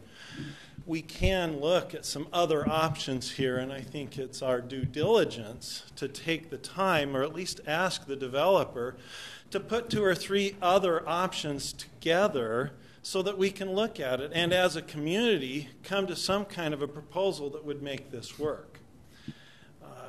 I have heard that one of the arguments for doing something like this was that we just don't have places for our young kids to come back and live in Kaysville. Property is too darn expensive. When I bought my house, lots next to me were selling for $58,000 each for a half an acre. The last house in my neighborhood just sold for the lot itself, 250,000 acres, which is more than I bought my house for existing. I mean, it is obscene what we've got here. We don't have places for our young kids to come in that may need just a little starter spot, 2 bedrooms and a garage, with a decent house, someplace to have their first or second child before they can get to the point where they can move into those bigger properties. But I think we can look at this piece of land and say, yes, we can develop something here, but it needs to be done in a different way. My proposal would be we scrap this 37-unit thing and we go back to the drawing board and say, hey, it's Mr. Green's right to sell this piece of property, and I fully support that. But let's do some other thinking. Let's put some other ideas to this. Let's make this something that the whole community can get behind and support. I just wanted to put a little exclamation point on the sewer impact. I think with the proposed 6-foot culvert for fresh water coming down through there, in my opinion, absolutely wipes out the possibility of trying to tap into the sewer lines there in Smith's. And I will leave the rest of the arguments to everybody else. So thank you very much for your time. Thank you.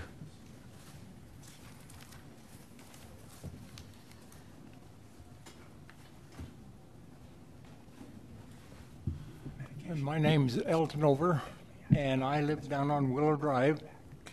The fact is, I live right next door to the Nooners. We're neighbors.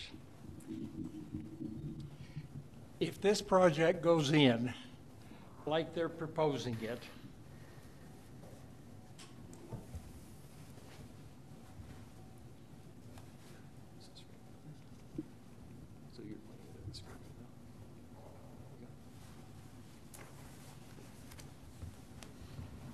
Well, I live right on the corner.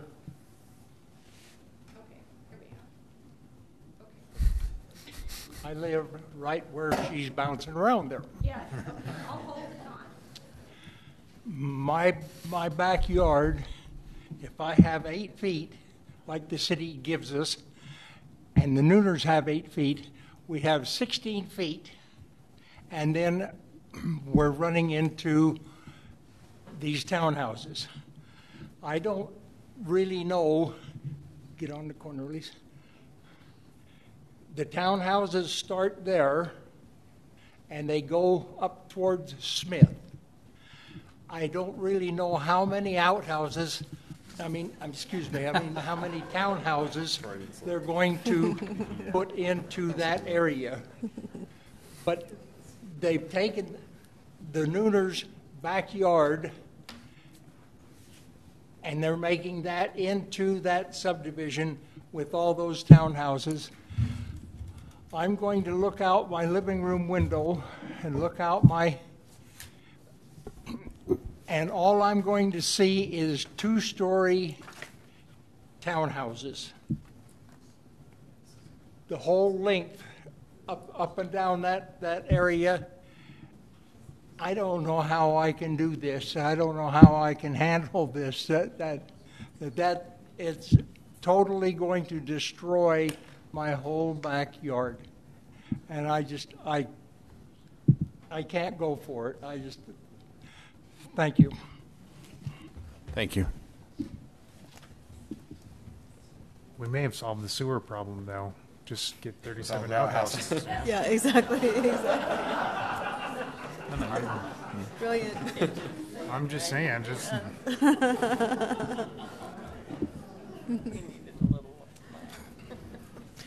My name is Spencer Luke. I live on Wilkie Street, which is just a couple of streets west of there. First of all, thank you again, too. I know you hear it all the time, but just want you to know I'm sorry. I know you guys get a lot of grief for all that you do, and it's not even, it is volunteer, but not even elected, so. Some things I'll try and go through my list quick here. Some of the things I want to bring out to point I was trying to write down is this developer was using a lot of words of if, most likely, never really heard any concrete. Yes, we know that it can handle the sewer. For example, one thing they talked about is tying in the sewer that's set for other commercial property. My question is, can it handle both? They want to tie into it, that's great. Okay, can it handle both? Some other things, water pressure, culinary and secondary. We live further west, and every time that Barnes Park gets watered, we have no water pressure. We can't water our lawns at all. So if you're thinking there's no secondary water, there's no secondary water pressure. And I'll be honest, even culinary. In my house, we try and have a shower. We usually can get 1 shower, maybe 2 at a time. Beyond that, we can't handle the pressure. Now, whether or not I'm totally off my rocker, we've checked. We found that pressure is supposed to be. When I grew up as a kid, we could easily have 2 showers. So I would venture to say I don't believe in the culinary pressure being able to handle it, but I may be off my rocker. I don't know. Another thing is, to be honest, when Destination Homes put in Hill Farms, I was part of that, trying to fight that tooth and nail. And to be honest, I'm still not pleased with it. We drove around Christmas Eve or Christmas time, looking at the lights. I'm looking at the backyards of all the Hill Farms development. In my opinion, they went for almost double the density, or was it a 4 per acre, and ended up with 3 per acre instead. My opinion was Brad Wilson wanted that all along. He fought, he kind of acted like, yeah, and then they compromised, but they compromised even to where, to be honest, I'm still not happy with it. I look in their backyards, and they've got a driveway taking up most of it. Where are the kids supposed to play? So 37? There's nowhere for there to go. And a pickleball court thrown in the middle, speaking of, how wide is that road? How wide is that road? Yeah. Is that wide enough, especially where it comes to a V, that the fire truck can turn around?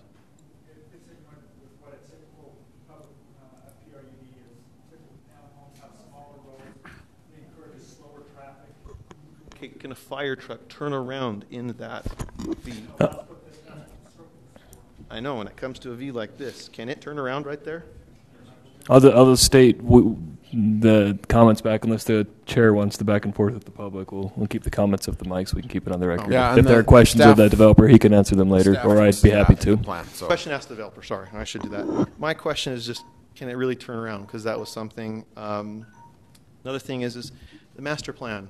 The whole reason for a master plan is to follow it, and it is 2 per acre, unless it's on a major road, and then exceptions can be made. In my opinion, across 200 North is. And Hill Farms at least said, okay, especially where they were going up against other half-acre homes. They made that concession, but then they ended up with 3rd. But in my opinion, that's not an exception further up north. That's not on a major road. Sorry, I'm just trying to be quick here. And we, like I said, we fought with Destination Homes on that. We fought with changing the master plan. I remember Jared Taylor had tons of emails, and he flat out got up at the beginning of the master plan meeting. He just said, I've had enough emails. I already know which way I'm going. And that was pretty much it for that meeting.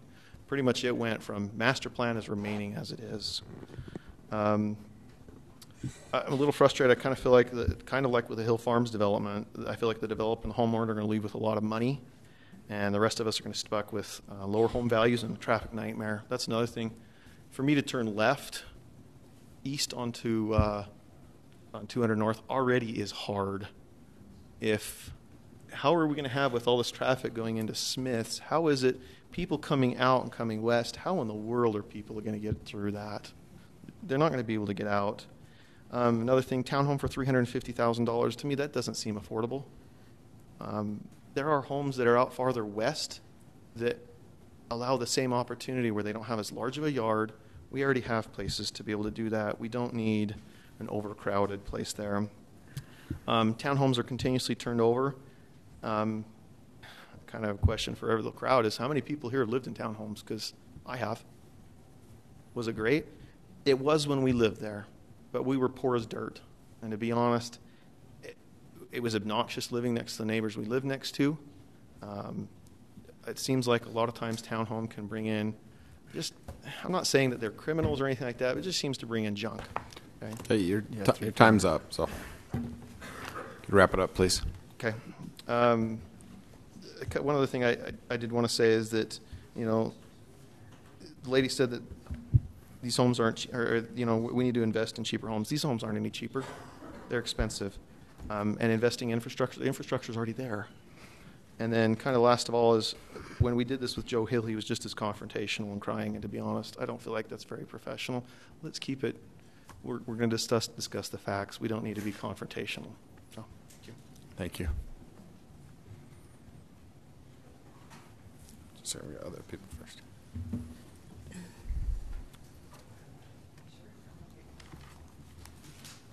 My name is Amy Jarman, and I live on the south side of 200 North, right across from this property in the Mountain Vistas neighborhood, and I'm mainly standing to make sure that someone represents our neighborhood. And we did know Jay Green, and he was a wonderful man, and we are grateful that he developed our neighborhood. We have a beautiful neighborhood of large lots. So all I can say is I'm on the HOA board of our neighborhood. I'm not representing everyone. I will tell you I'm representing a large amount of people in our neighborhood that is against this for all the reasons that everyone has said. But mainly 37 units on 4 acres is just, it's honestly ridiculous. So I just ask that you deny it, and that's it. Thank you. Great. Thank you. My name is Brad Walters. I'm Jay Green's grandson. That said, in my heart, I'm kind of against this, and I have no financial interest in this whatsoever, but I'm here to encourage you to approve this for the following reasons.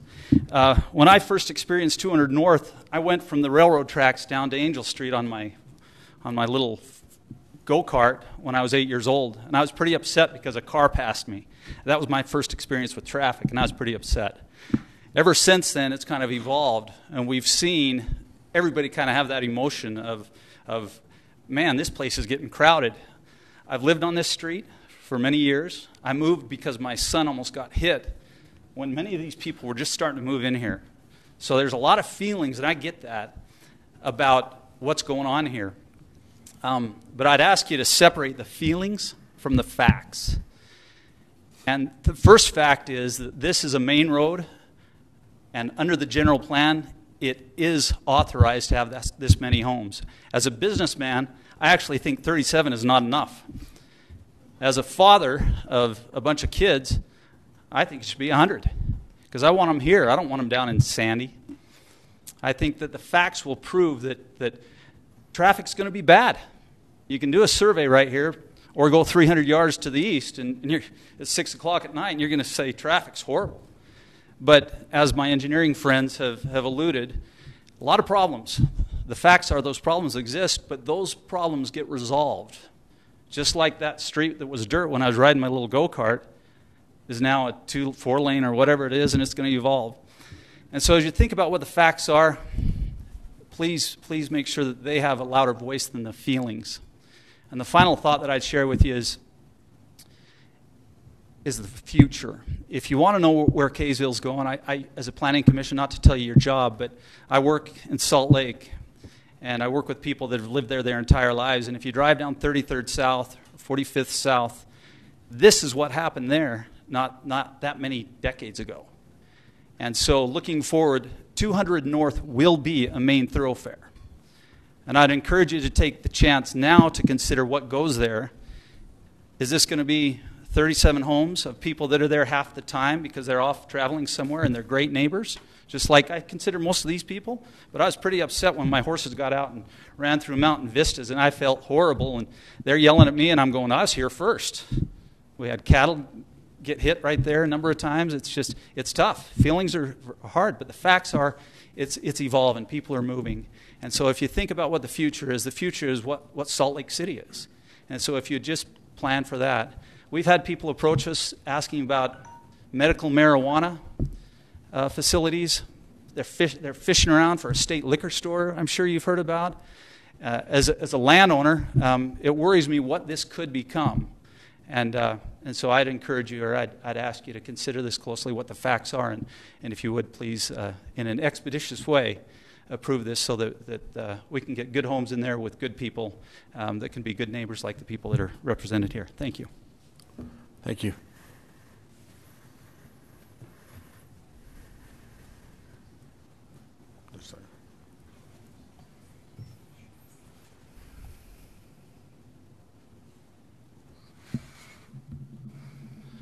Good evening. I live on 1278 Sunset, just down the road from these properties. I'm a 24-year Navy veteran, moved out here about 7 years ago, brought my family out here. I grew up in a swamp in Florida, so I understand what small communities look like. I've gone back there since I retired. It scares the heck out of me. My swamp lane and my little dirt road that I walked to go to school is now a 4-lane subdivided highway. I'm sorry, what's your name? Second? Your name? Glen Borders. The problem, I see it's a great piece of property we want to put land on, but building so many homes in one spot, mass growth, and the fact that it's going to be 15, 20 years for it to go run a light rail in there. How do people getting out of there if they got no place to go?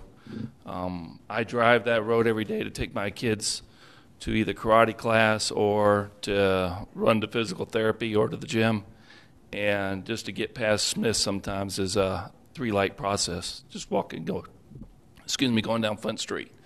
The pros and cons are there both sides. It's great to have townhomes. It's just not so bad if you try and stick 100 people in one place. The culinary water issue that I have in secondary is in the 6 years that I've lived on, now 7 years going, 7 on Sunset, we have physically seen our secondary water cost, our annual payment, triple. And the excuse we get back from Hates Creek and the others is because of development. We keep developing and we keep growing and turning farms and horse properties into very large communities. And Ivory, Henry Walker, everybody else is built on this area. And now we're paying the price for the secondary water just to water their acreage. So townhomes don't take as much in because you got so much house on them and not much grass to water. But still, the The sewer runs through Sunset all the time. All the construction equipment and trucks go through our front yard, and they've tore up Sunset Drive so bad that it's like riding on a gravel road. It's probably safer. My kids, I bought large property for the purpose so they had a place to play. And now they're building a park in the back of that Sunset equestrian area so they have a place to play. I don't see a place anywhere near Smith's till one kid walks that street and gets hit, and the first thing they're going to look at is why. Me and my good nature, I wouldn't want to be the one that said yes, unfortunately, and explained why we overbuilt into an area that couldn't support it. So for me, I'd say maybe it's just a reconsideration on what others have beat the dead horse on, is look at this, maybe the size of the number that goes onto this property. Thank you very much. Thank you.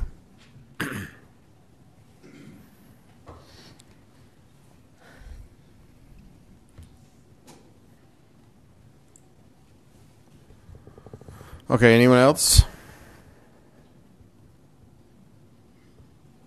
Okay, we'll close the public hearing. Thank you for your participation.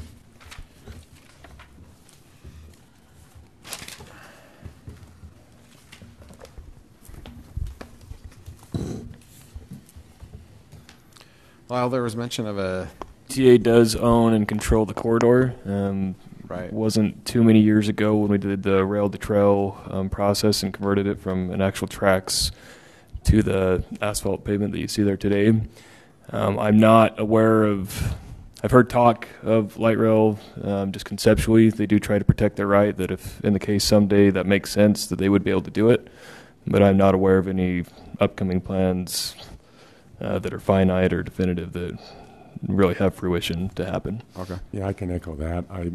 Part of my responsibility in Salt Lake County is regional transportation and have a lot of interaction with UTA. I've heard nothing about extending light rail north. Okay. They have talked about it to the south into Utah County and into the southwest Salt Lake County, but nothing to the north. What they've talked about to the north is bus rapid transit primarily and increasing the frequency of the front runner trains. Okay. I'm looking at UTA's website right now. They have a 2040 plan. So do the math, 20 years. It's exactly what Wilf just said. They show, this is, I mean, keep in mind, this is 20 years out, so it's very, very general. They show light rail lines spreading out in Salt Lake Valley. They show, high capacity, high frequency bus running north and south through Kaysville, east and west through Clearfield-Layton. So I don't know that it would come in here, but UTA owns the right-of-way. Who knows what they'll say in 10 years or 15 years or 20 years. Yeah, the best I could say is when we do connections to the trail or do any crossings on it, they treat it as if it's a rail still and that it may have that potentially in the future. So past 20 years, I can't say. Yeah. Yep.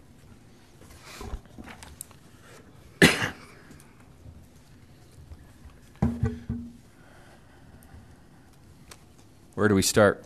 Are you going to have the developer come back up? You indicated you're going to give them another chance. That might be good. Yeah. Do you want to do that now, or do you want to wait for questions? I think we should wait and see if we have specific questions. Let's bring them up. Do you have any specific things? If you feel like you want to address some of them, you can come up and do that, or wait for questions. It's up to you. I'll wait for questions. Okay. So obviously one of the major concerns is density and changing the nature of the neighborhood.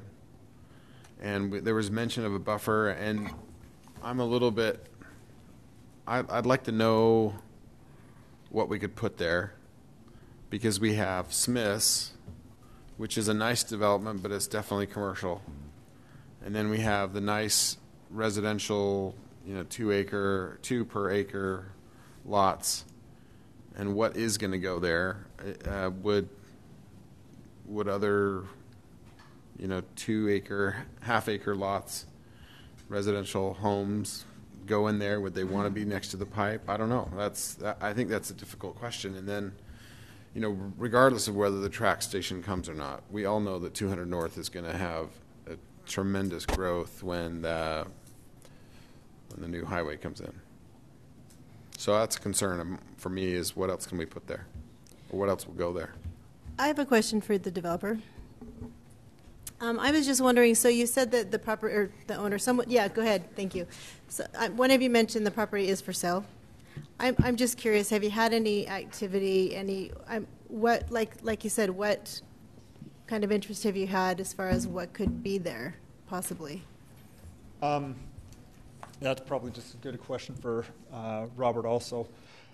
They've had other developers look at putting larger homes there, but it's just in such an area where it's not felt like it's closed off into a neighborhood that they just don't feel like that a half-acre type lot would be able to fit in this area, especially with how it's shaped and everything else that's going on with it. Especially with, you know, the commercial right there, and that's why we're looking at a buffer type use there. Okay. Do you have anything to add, Mr. Green? Just to add maybe that Ed Green and Dale looked at it for large home developments. We've been a couple of months. Do you want to just come up? Sorry, do you want to just come up? We don't have anybody that's taking notes. Well, Lyle is, but his pen's not on the paper right now. So, so after my dad died, we were approached by Dale Green and Ed Green, some developers that are well known, and they wanted to put like 7 homes in there. And as they started doing some of the study and looking at it, the same concerns that many people have, the pipeline, the trail, and honestly, Smith's backing up there is very noisy, and Jim has a picture he could show. And in my dad's bedroom, if I open the blinds at night, you don't need a light in there. I mean, those lights at Smith's are that illuminating. So the large home thing is just not, we've tried that. And I'm stumped, you know. I'd love to say, what does Kaysville City want there? What do the citizens want there? Like I said, if it's a petting zoo, pay us a price and you can do what you want with it. I mean, it doesn't have to be townhomes, but what can we put there, right? What makes sense to the city and the growth of the city going west? So, can I ask you 2 different questions? Sure. One is, how much does the viability of this development change if you reduce some density? In other words, you take away some units. It's, as I look at it, you know, you have these that front 200 north, and that's fronting 200 north, and the density is maybe where it's going to be. Maybe in the backside, less density. Maybe there's larger units. I don't know. I'm just curious what Well, we just have to put the numbers to it, you know, because the price for the ground goes by doors per acre. Right. And so, you know, if you vote that down, that you wouldn't pass it at this density, then we would go back and say what works. But again, what concerns me about tonight is that email that went out from Garn, and Strauss was on it too, and they both said they're voting against it. And Michelle Barber, who's a relative, she's voting against it. So we got 3 that voted against it. So why are we wasting our time? If these guys have already been judge, jury. I would propose that it's not a waste of time to be in front of the Planning Commission because we are not the City Council. But at the end, who votes? Right. Who votes? That's right. City Council. They've already signed their name. Well, and I will mention, we haven't, to my knowledge, none of us received that email. And so they're not here to defend themselves. The mayor did. You're the only one that's brought it up to us. So if there's been any undue influences through is Strauss here still? Strauss de Claus, is he here? The other, regardless, I mean, the state law requires it. Yeah. He was on it. He added more comments to it, and then for Garn to say, now don't say that you can't see the view of the mountains, and don't say this, and say this, and it's like, really? I mean, is that how we? I'm disappointed.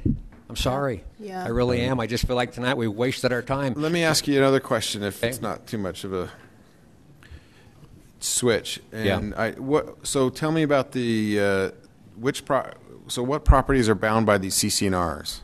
Do you know? And what's the? Yeah, that's the line. That's a parcel line right there. Yeah. And it's the city planning commission. We don't need to be involved in the CC&R and whether it's a violation of them or not. But is that something you're addressing in another forum? And that question was well, if there's do you believe there's a violation of the CCNRs for this development? And that's not something we need. I'm just curious about what we've talked to the DNR, to the UDOT, excuse me, UTA, and that's not what he's referring worked out to. that as well as Tesoro. Right. Well, and you're talking about the CCNRs for yeah, I'm just curious. Maybe I shouldn't have brought it up. I kind of Greenland number 2. Well, I think the question to ask is if the CCNRs are there and they're valid and an action is brought by the residents of the subdivision to enforce those, and the court agrees and enforces those, that's obviously going to change your design. Yeah, and so I've got to take a look at that. Okay. And so that's something that's still up in the air that we'd have to. Right, and it's like I say, it's just something that attorneys that are private practice attorneys over here. Okay. So related to that a little bit, let me ask my question first based on this map, because I'm mindful of the concern of the overs, because if you look at this line right here, this yellow corner right here, that's right close to their house. Yeah. Hold on. But then if you look at the other one, the property line jogs. So I'm asking for clarification. The property line appears to jog from about right here and angles over to about right there. So I don't know that that's going to change anything from the over's opinion, but I just want to know if I'm reading that correctly. Yes, and that's what I was going to address. If you go back, Lyle, this is basically a Google Earth image that we just drew a straight line up there asking for the rezone, but on the actual application, it was the approximately easterly acre of the Nooner property. And then, so again, it comes up here, it will go on an angle here and cut that corner off, just because this is a representation of the actual. So once we would get a survey done, we would go out there and we'd actually stake exactly where that corner could be. So it is, and what it's going to be not as close, right? No, you're exactly. It's going to be like right in here. Exactly. It does look like Yeah, it does. Yeah, that's what I thought that was weird too. So, and maybe you don't want to answer this question, or maybe you don't know the answer. This property where this home is, as a part of the development you're proposing, with it jogging right here, is that taking off some acreage off of this property? What do you mean? So does this property line go all the way here? Does. So you're cutting the back half of that property? Yes, that is Jim, how big's your lot? 1.75? What's that? 1.55. Yeah, he's got 1.55 acres there. And then that will end up, so let's say it ends up being 0.75 or something. Yeah. So I just wanted to clarify that, okay. So. I had another one. You'd mentioned earlier that in talking with some of these easements that with UTA and Tesoro have they actually agreed to grant easements? Here's the issue. So there are a lot of crossings across, and UTA grants easements. And so here they have a checklist, and they say these are, in order to cross our easement, this is what you need to meet. And it's a very standardized list. They allow it to be crossed many times because you've got all of the utilities coming from the east side. They've got to go under those tracks out to the west side. I don't know how many sewer crossings there are out there, and gas line crossings and water line crossings and secondary and storm drain. Everything crosses that easement.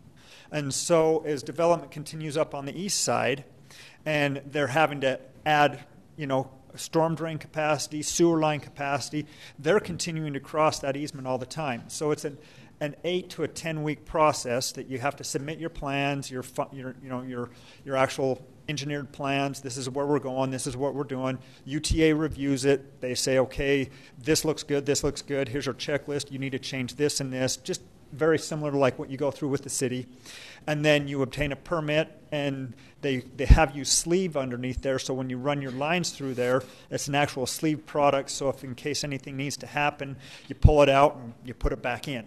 And so when I spoke with Bonnie Ward at UTA, that was the process, and it's not a... So they didn't actually say it's approved. They said this is a process you have to go through, and you have to... So it's not, we don't have a rubber stamped approval to go across because we don't have a rubber stamped approved project yet. So once we do, if we do get the zoning, then we'll move forward on our plat and our surveying and our engineering and everything else that we would need to do, and then we would go forward to UTA, get that get that permit for the crossing.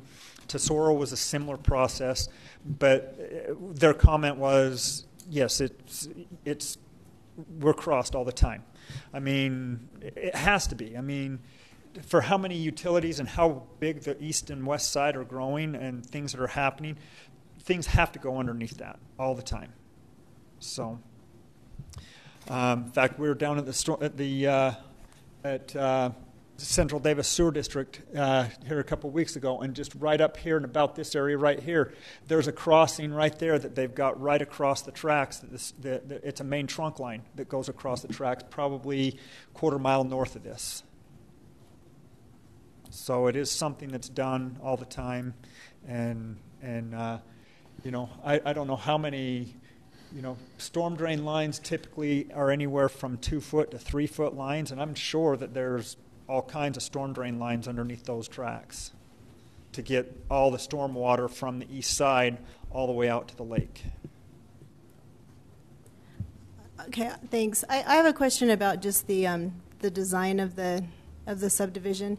It seems like in listening to people, one of the questions or issues is density, and the other is the two-story nature of some of the units. Would you be willing to maybe consider doing maybe one-story units that back people's property, and then over by the Smiths do the two-story, just kind of reconfiguring it a little bit just to ease that transition a little bit for people?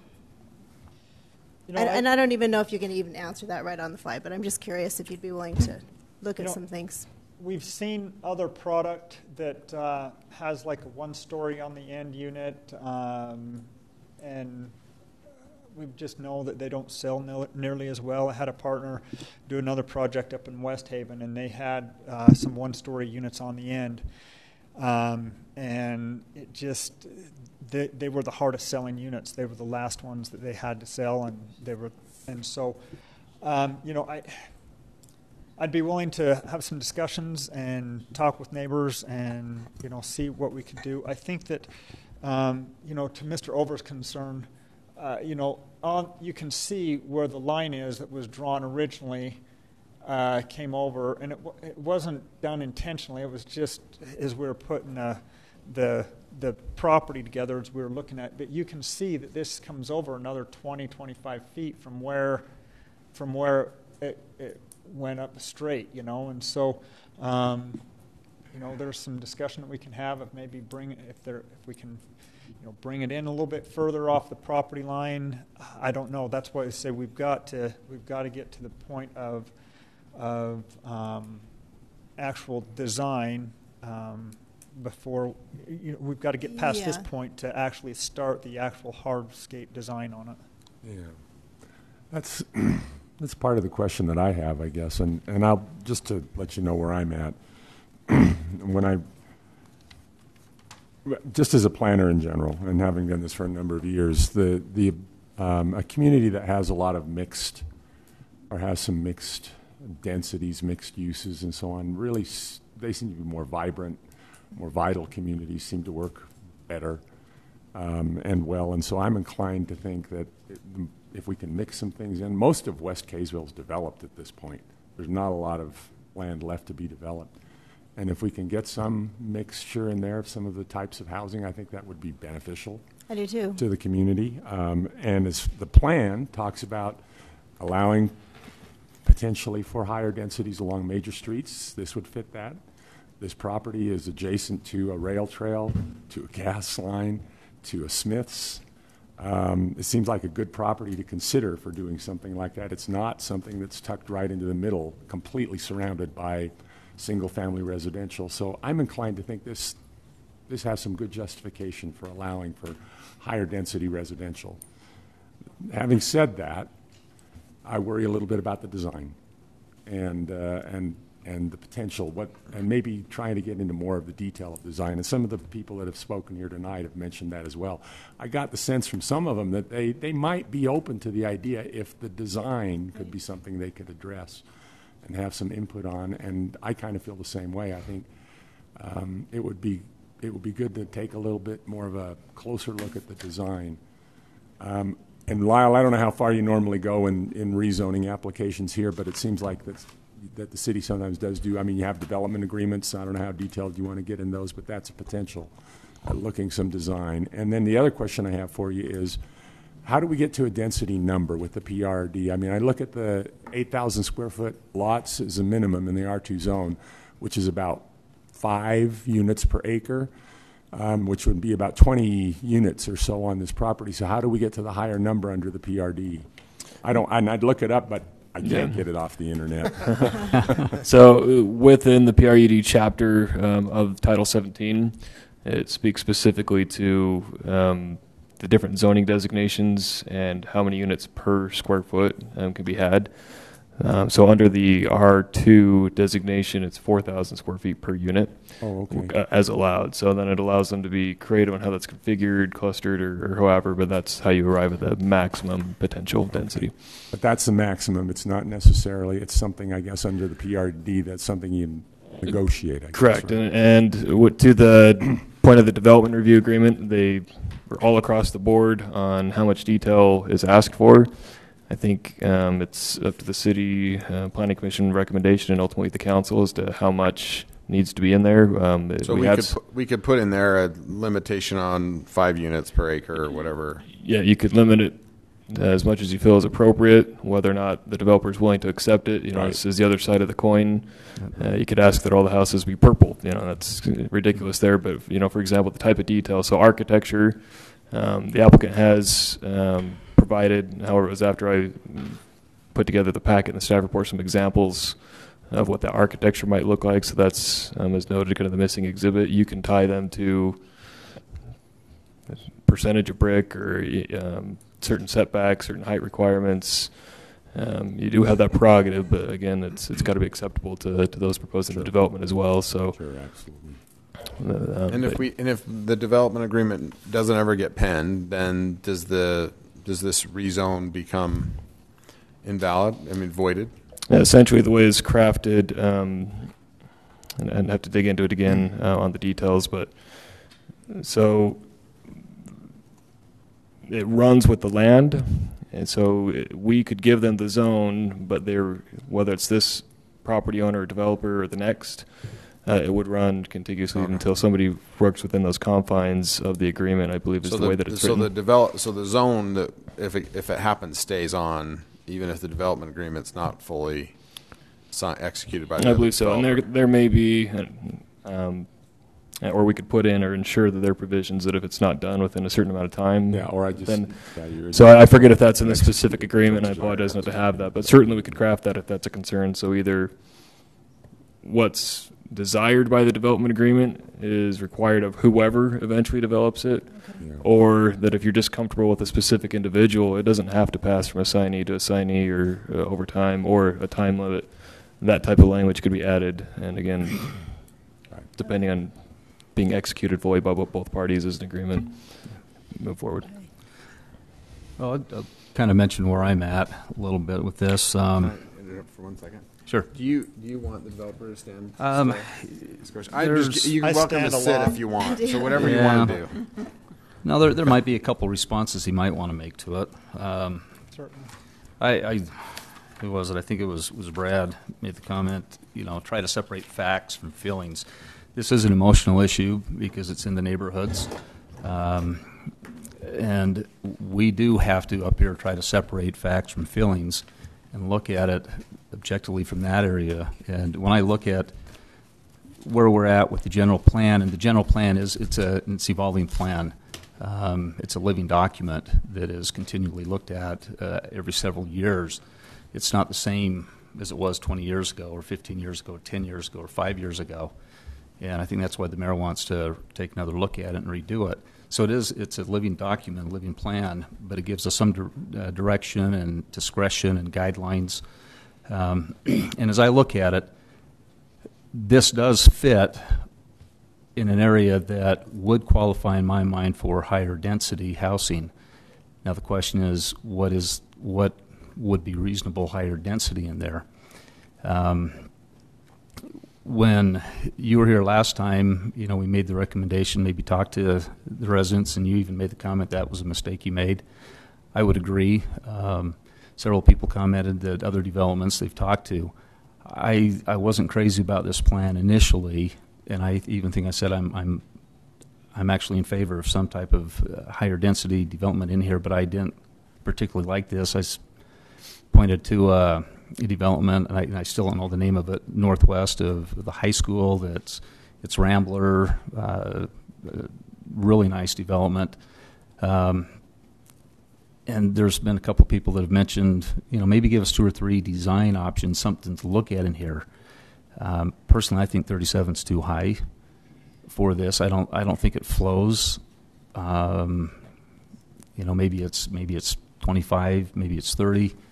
I do think we need some buffer. We need to soften a little bit. We need to make it conform. I believe that a responsible and a good developer engages the community, and he builds communities. Great. And those developments will contribute to the community. They'll enhance the community, enhance the surrounding neighborhoods. So I look at that, but then we also have sewer issues that we have. We have easement issues that we have. The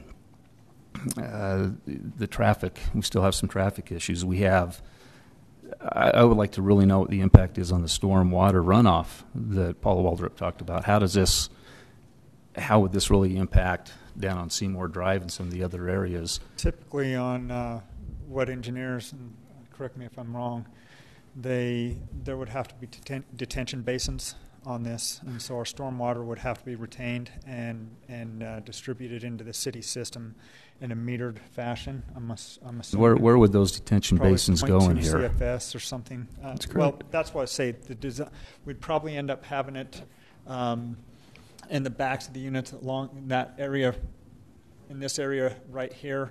That's why we've left a little green space there, and up here at the top somewhere. We just have to fit in some. Again, it depends on how much hard surface we have, how much retention we have to have in order to meter into the city system. Yeah. Well, those are still some of the concerns that I have with this. I would like to see a revision of this plan with a couple options. And I'd also like to know what the architectural style is. I want to make sure that we're getting a quality development in here that would enhance. Now, on the opposite side, heard some things about devaluation of home values, bringing in bad elements. I mean, these are $300,000 to $400,000 homes in here. These townhomes are building. I don't think that's going to bring in the criminal element. We had a couple comments. I read every email I got and had a couple phone conversations, and at that point, I don't think it's going to bring in a bad element to the neighborhood. Those are going to be people like, when you guys moved in and when I moved in, I've been in Kaysville 26, 27 years. Our homes, these homes are going for more than what most of our homes were when we purchased our homes, 20, 25 years ago. So I again, separating facts from feelings, I think that's something that I'm not considering that as far as a bad element. I do think that we do need some diversity. I've looked at pretty much every piece of property in Kaysville as I've been on the planning commission, and as I've looked at this, I've looked at the aerials, I've driven around. I think this piece does conform to the general plan. It is a good space.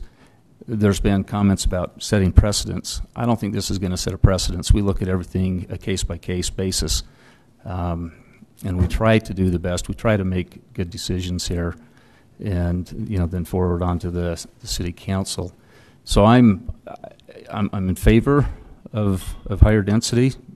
Not necessarily this much, But then I also, on the other side, I don't think it's going to be a detriment to the community if it's done right. I think it's going to enhance the community, and it's going to bring good people into the west side of Kaysville.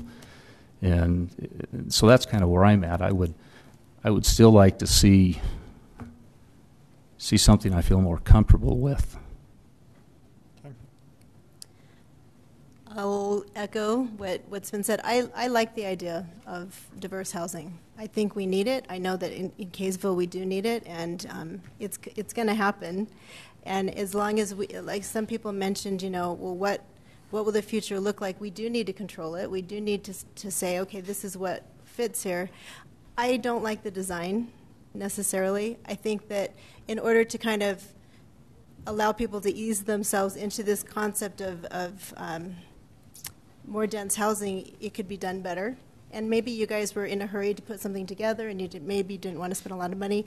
I understand that that's all involved, but when it gets to this point, this is what is going to be in someone's mind. This is. No, we've engaged an architect. We've, Well, yeah, and I'm not saying that it wasn't done. Yeah. I'm just saying, but people are looking at this, going, okay, this is the only thing that's going to happen there, and it scares people because it's different. So I think options would be great. Maybe if you could soften it a little bit by that line or on the left side that backs people's homes. If it could be maybe something a little different than a two-story design. I don't know if that's feasible or whatever, but I do think that that's a good spot for this type of housing.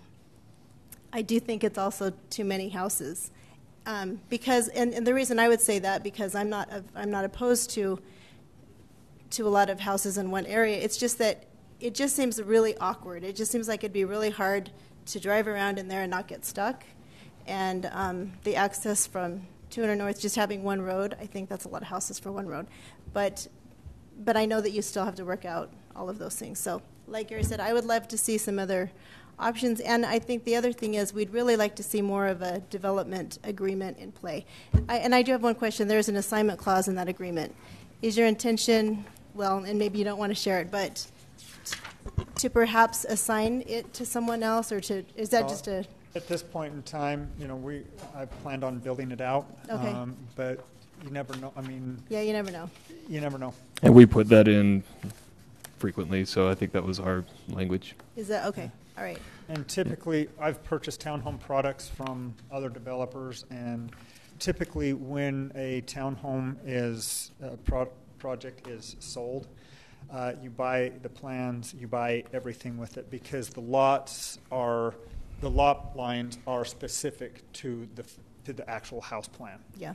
And so if somebody wants to change it, for example, if it's sold and somebody wants to put a different unit on there, typically they got to come back and redo the plat because the lot lines don't line up and everything else. So typically, if they're sold, everything is in this type of a project. Okay. It's different for a standard neighborhood with a 100-foot by 100-foot lot. It's different. Yeah. Okay. Yeah, that brings up some questions on the development agreement that would really be, I think, with you, Lyle. That was one of them, was on the assignment there. Some of the others, 1A talked about underneath the development standard and guidelines about the materials, 1.3, and 1.4, the architectural specs. I know that there's an Exhibit B that's exempt because the architects are working on that right now. Do you have a copy of that here, Lyle? Or? Yeah, I do have the images that have been sent. Again, it was put in the packet together, so this would be the first time for anyone in this room besides us to see it. But if you'd like to look at what they have, I can at least show that. This is just some concepts we've come up with and some colors that we've kind of come up with, some ideas. This doesn't mean that this is specifically what it is. We're still in the design phase of this type of a unit. But, see, this is the kind of stuff that I think we need to see, the residents need to see, and this is why I think it's so important to engage the residents to answer questions directly versus in a public forum like this. And even though this is good, but it's better if you could meet with them, talk to them, show them, get input. Not that it's ultimately your property, your development. And that's, and as far as we're concerned, we're not supposed to take economics into it. So You know, I don't care if you're buying the property for $1 or $1 million. It doesn't matter. It's irrelevant to me. But when they can see conceptually kind of what it's going to look like, how it's going to feel to their neighborhood, it takes some of that uneasiness and concern away. And so to be able to see something like that, I think is valuable. And there are just some things with the development agreement that I was a little uneasy with. I mean, if they, when it talked about the off-site improvements, you know, and we've addressed that with the sewer, how do they tie in? How do they do that? Also, on the representation of the developer, you know, what is the timeline? And can we impose a timeline for development? I mean, if they get halfway through the development and it goes bankrupt or something happens, you know, we're going to be left with a development that's half developed. You know what? How do we have assurance that it's? And I know you've done larger developments. This is a small scale development in comparison to a lot of what you typically do, but just kind of some concerns with the development agreement, and that's probably something that I don't know if we need to take it up in this forum, but maybe just kind of a few points, and I'd be more than happy to email you some of the concerns I had with the development agreement.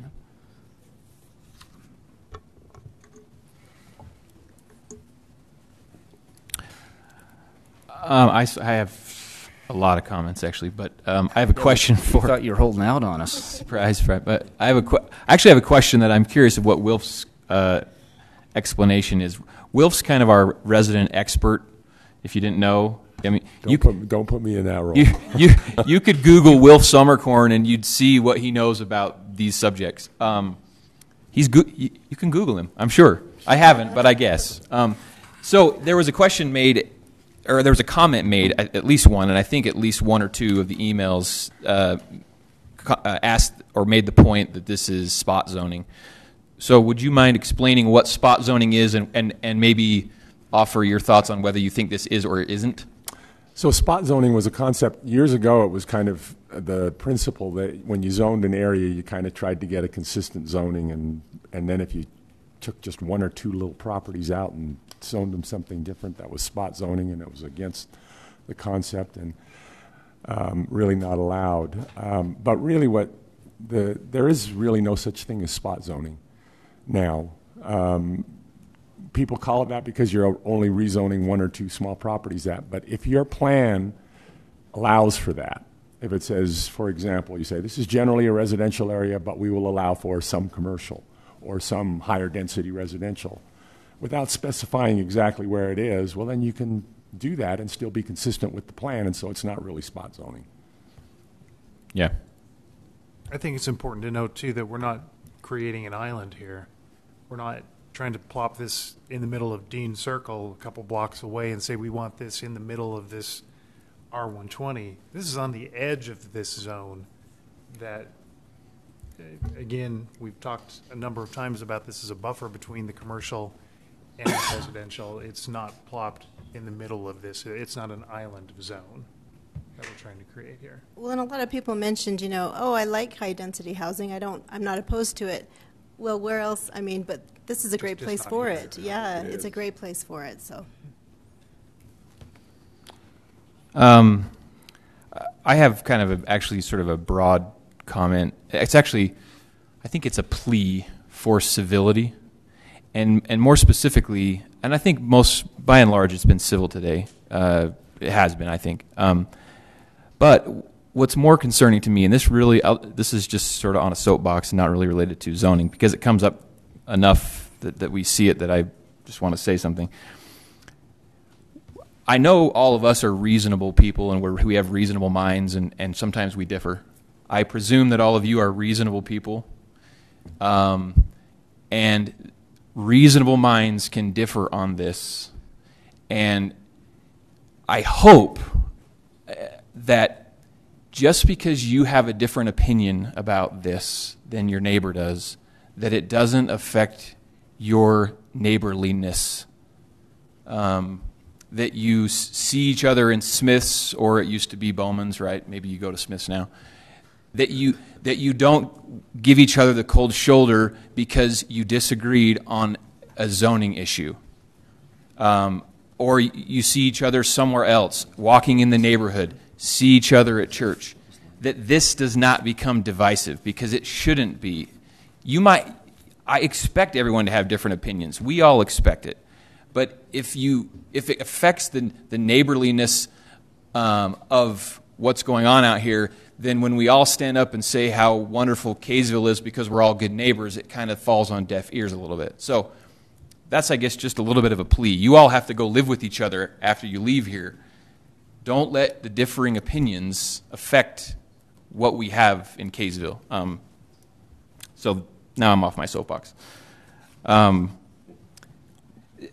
mean, I'll try to address some of the thoughts and concerns I've had and maybe comments about it. Lyle, do you have like the zoning map? Can you just of the whole city, like a very broad view? Yeah, it would just take just a moment to pull up.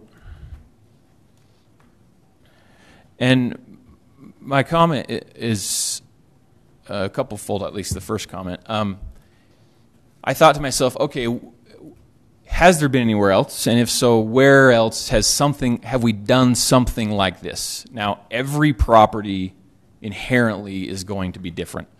So we're never going to be able to get an apples to apples or even close to that comparison.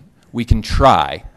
And I think if we can look at other examples of where we've done things similar to this before, and then we try to say, what was the impact of that?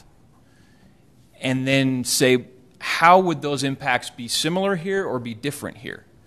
And so, interestingly, I'm relatively certain about this. There's the townhomes that are over on Main Street. The old West Motel? Yeah, the old motel. That's 37 units. And I'm willing to be corrected here. That's about 4 or 5 acres. It's 3 acres. Okay, it's 3 acres. They're actually higher density. So it's higher density, okay. They're actually 12 units per acre there. And someone can correct me if I'm wrong, I think it is 37 units. This can be subjective as to what the impact of that is, and number one, and number two, is it in a similar location that what we're talking about? I would argue that 200 North, out by where we're talking, is busier than right here, though this is pretty busy. This is commercial, general commercial, I think, and so is all this. So it's not the same, but it's similar. I see enough similarity, and I see that this wasn't as detrimental to this area that it might have some comparisons that are worthwhile. As a side note, I'll say I cringe. I cringe when I hear even implied comments, let alone express comments, and I know there's a lot of thoughts and minds, if they're not made out loud, about the type of people that come with higher density. That's just false, in my opinion, and wrong on a number of other levels that aren't relevant. I know a lot of the people that live in this one that my pointer's not working anymore. They're fantastic people, and those are about the same price point, maybe a little cheaper. And so, I don't like. If you think that, maybe our reasonable minds can differ about what you think the higher density people bring to the neighborhood. The other thing about higher density is that's a relative term.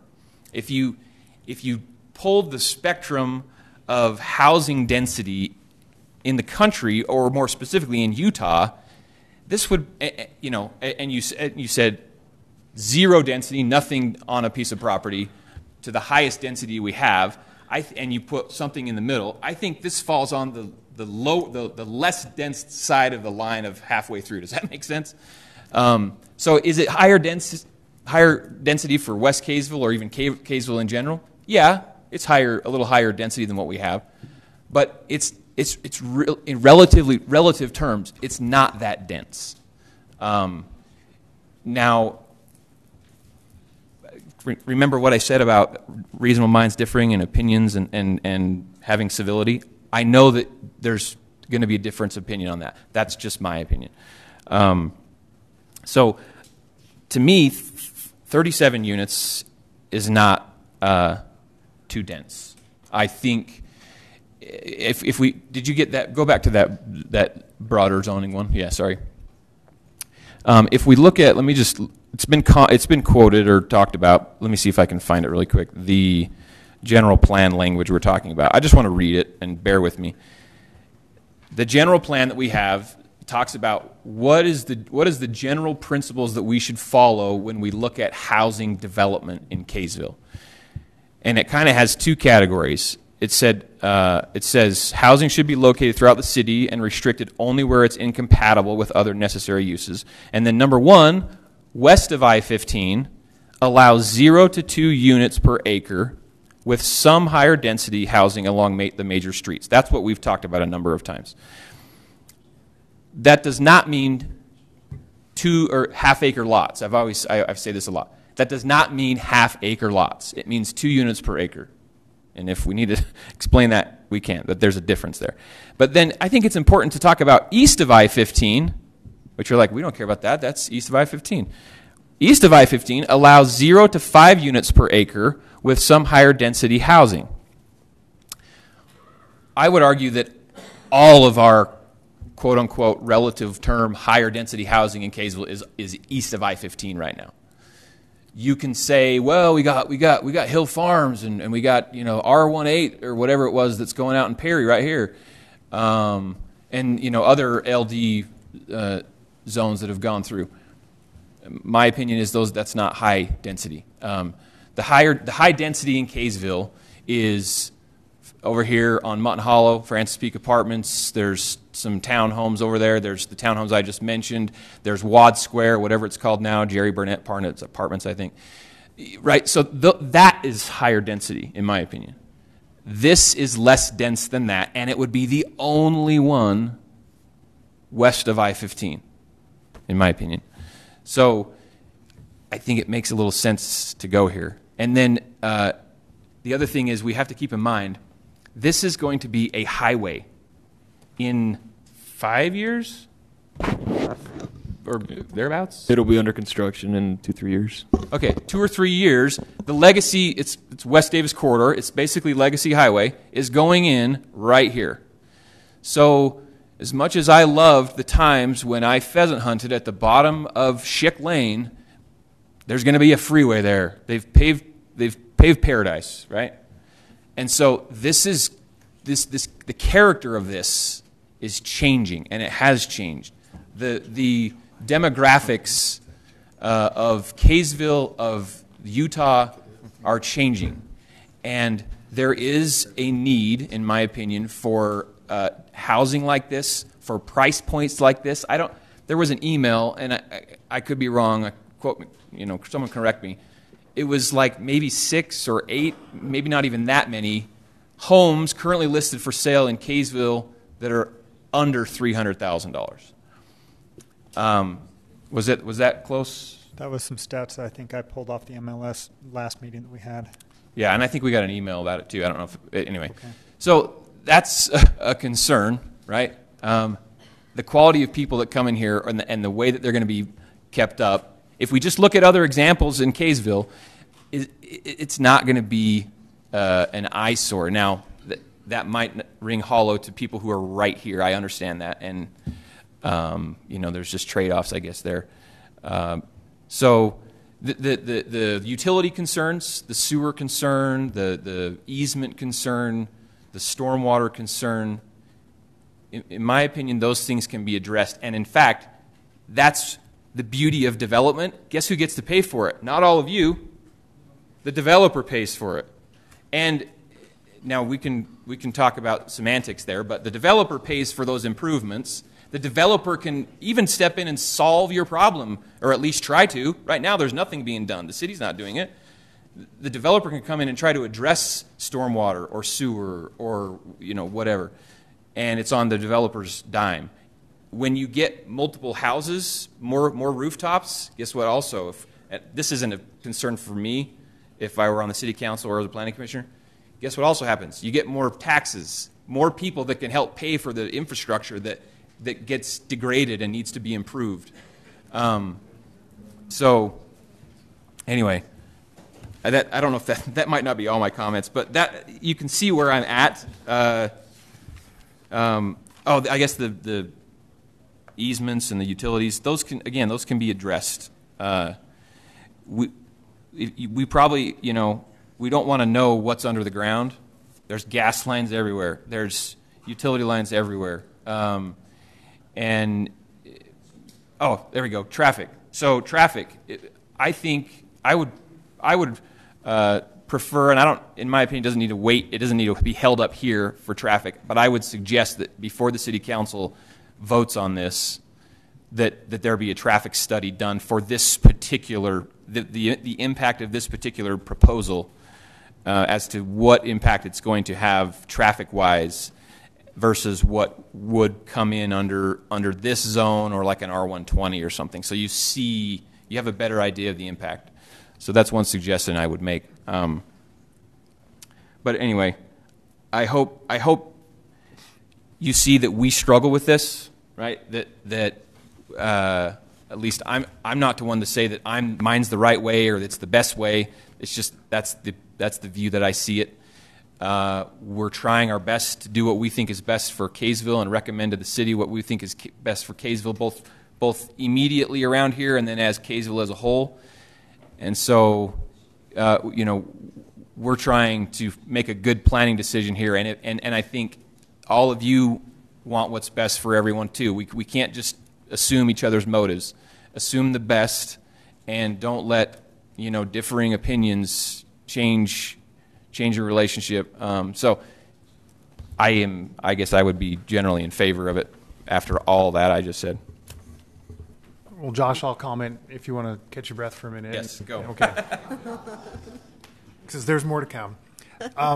One of the things that Josh had just mentioned was previous developments.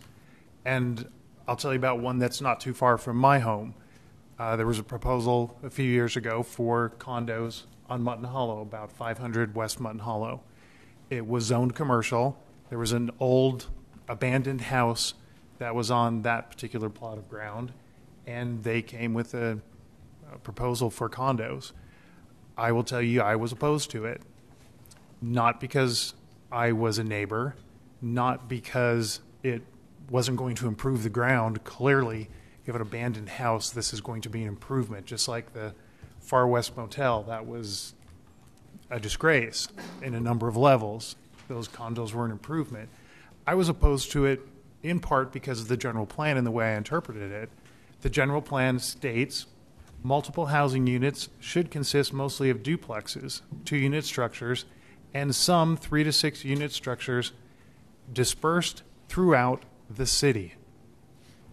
Those were not dispersed throughout the city.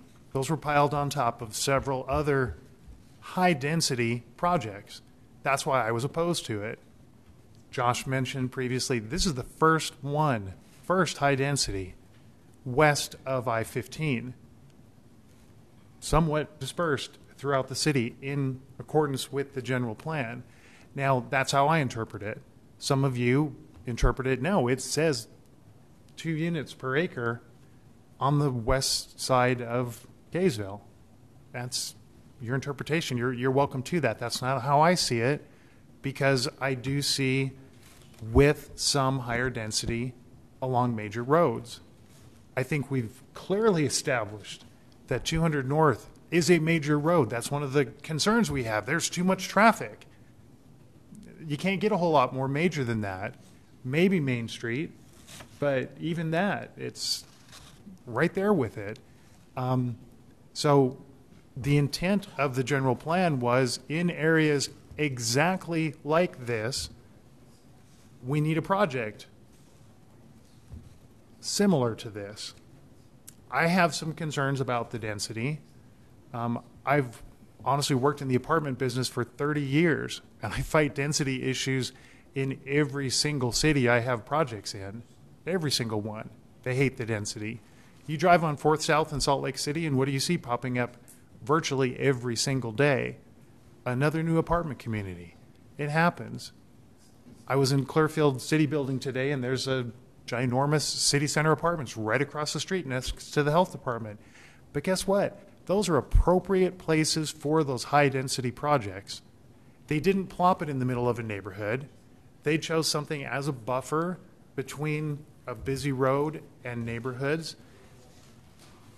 Are there concerns for the high density? Yeah, I feel like 37 is a little tight, one based on the proximity to the neighbor's house. A little bit of that was alleviated when you pointed out the fact that it doesn't go straight up to the corner of their house, which is the way it looks, the way it's drawn.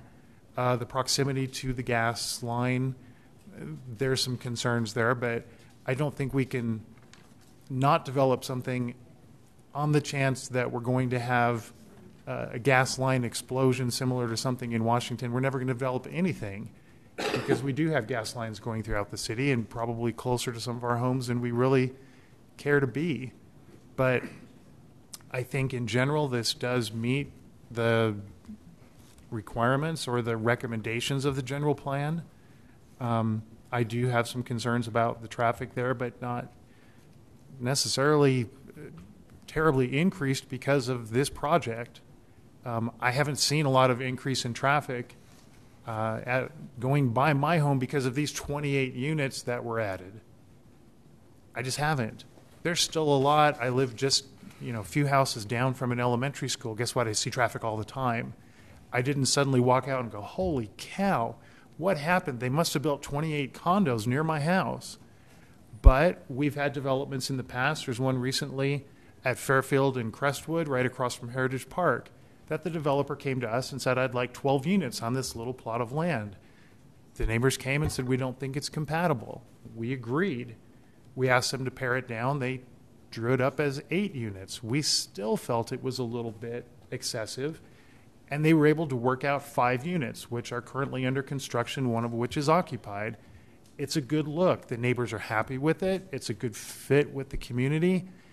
12 was too many. I happen to agree that I think this is a good use for this land, but I do personally feel that 37 is probably a little too many. In that area, it would be amenable to something a little bit smaller, a little bit less dense.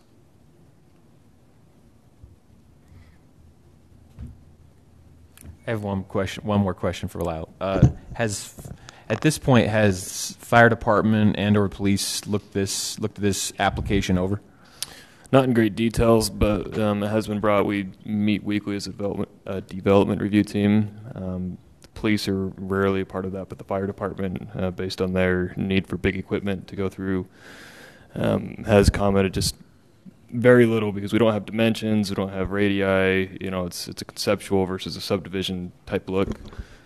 Typically, it's and I can't say he's made the comment specifically towards this one with our fire chief, but if it meets the standards, then they're okay with it. So we would have to do that at a further point in this process unless it's required before giving the rezone. Typically, it would be at the subdivision level. Like the plat. They'd look it over at the plat. Correct. Check the radius, can a truck turn around, that sort of thing. Correct. Yeah.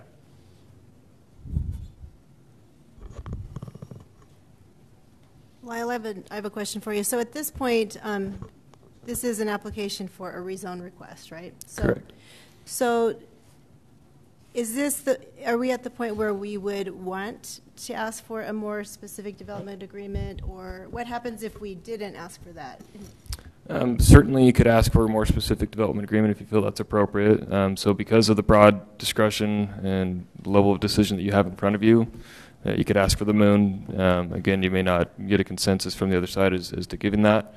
But I think as a commission, you ought to make a recommendation to make it comfortable for you. So if you need additional detail in a development agreement, once you give the zone, and as long as they're within the parameters of the agreement that is given and the zone that's permitted, then there's little to nothing that can be done if they're meeting all those standards and requirements. So this is the time to refine that.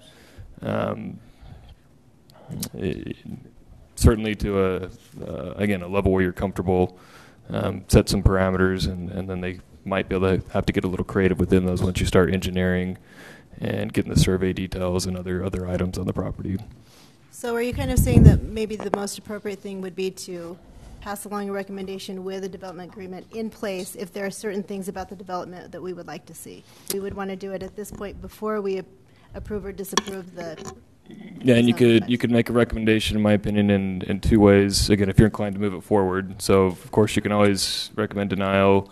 You can recommend tabling it for additional information.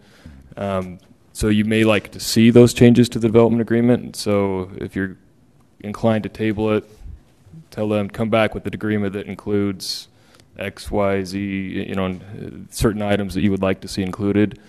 If you're comfortable enough, you could also pass along a recommendation to the council that will recommend it to you, assuming that these items are added in before the council sees it. So you're welcome to do it either way. You may like to see the details before you make an official decision.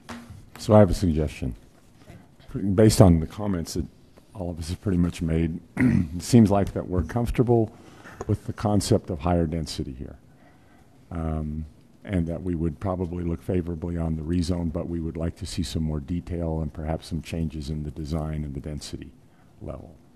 And so maybe what we do is we table this, asking the developer to come back with some alternative designs, maybe with a little bit lower density, maybe with some additional buffering, maybe whatever other things we might have identified here, and giving him some direction as to what we might be looking for.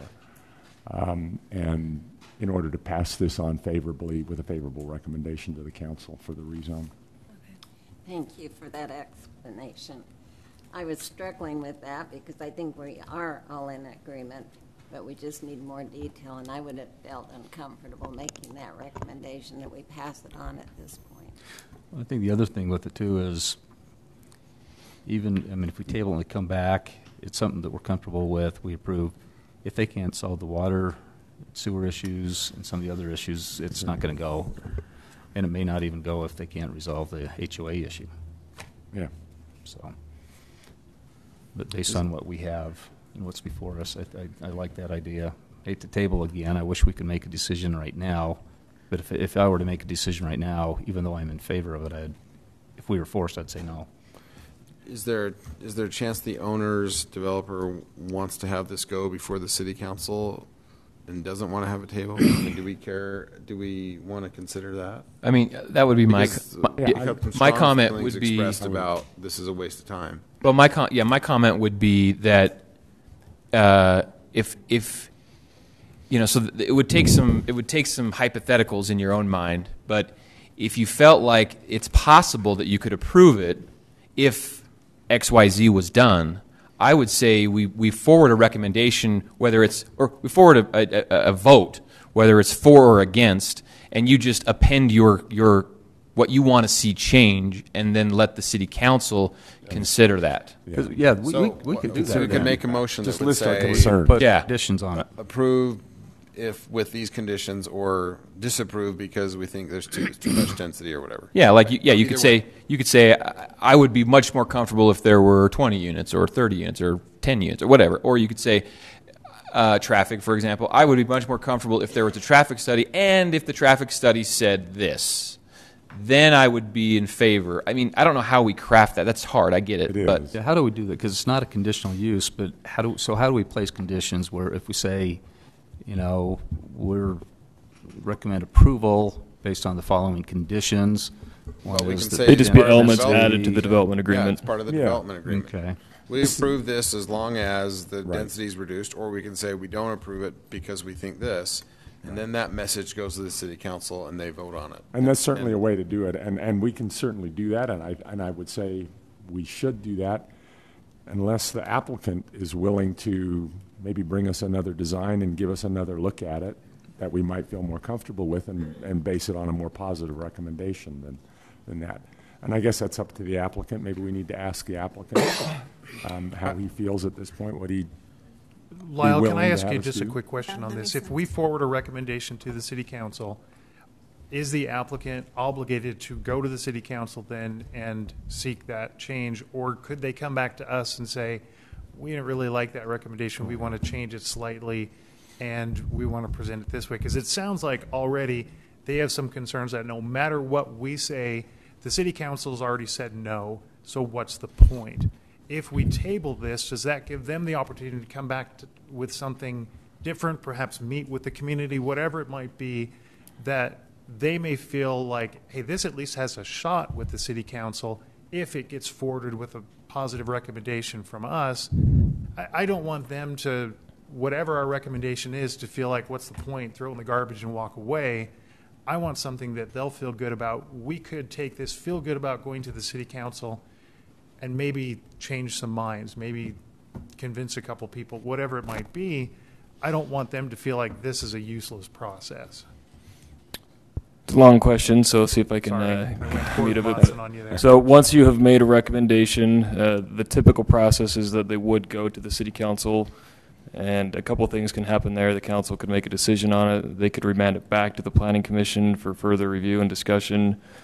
I believe that the applicant would also have the prerogative where a final decision has been made, or has not been made, excuse me, in that type of scenario, to even come back here prior to going to the city council. It's a little unique, so I might check with our legal. I don't know if we would technically do a new application or something in that scenario, or renotice. I think there would be an expectation from the public that they would be watching council agendas for upcoming action rather than the planning commission.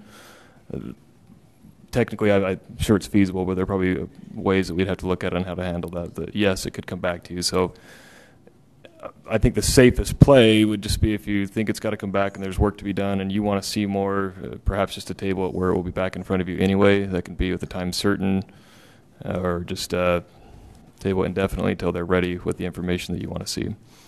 I'd like to know kind of what their thoughts are, because I could see two thoughts. One, if we go lower density, it's not worth us doing the development, or the other, they may say it's worth the time for us to spend more time and come back because we want to do something. Right. It could be either way, so I'd like to hear what they'd like to say.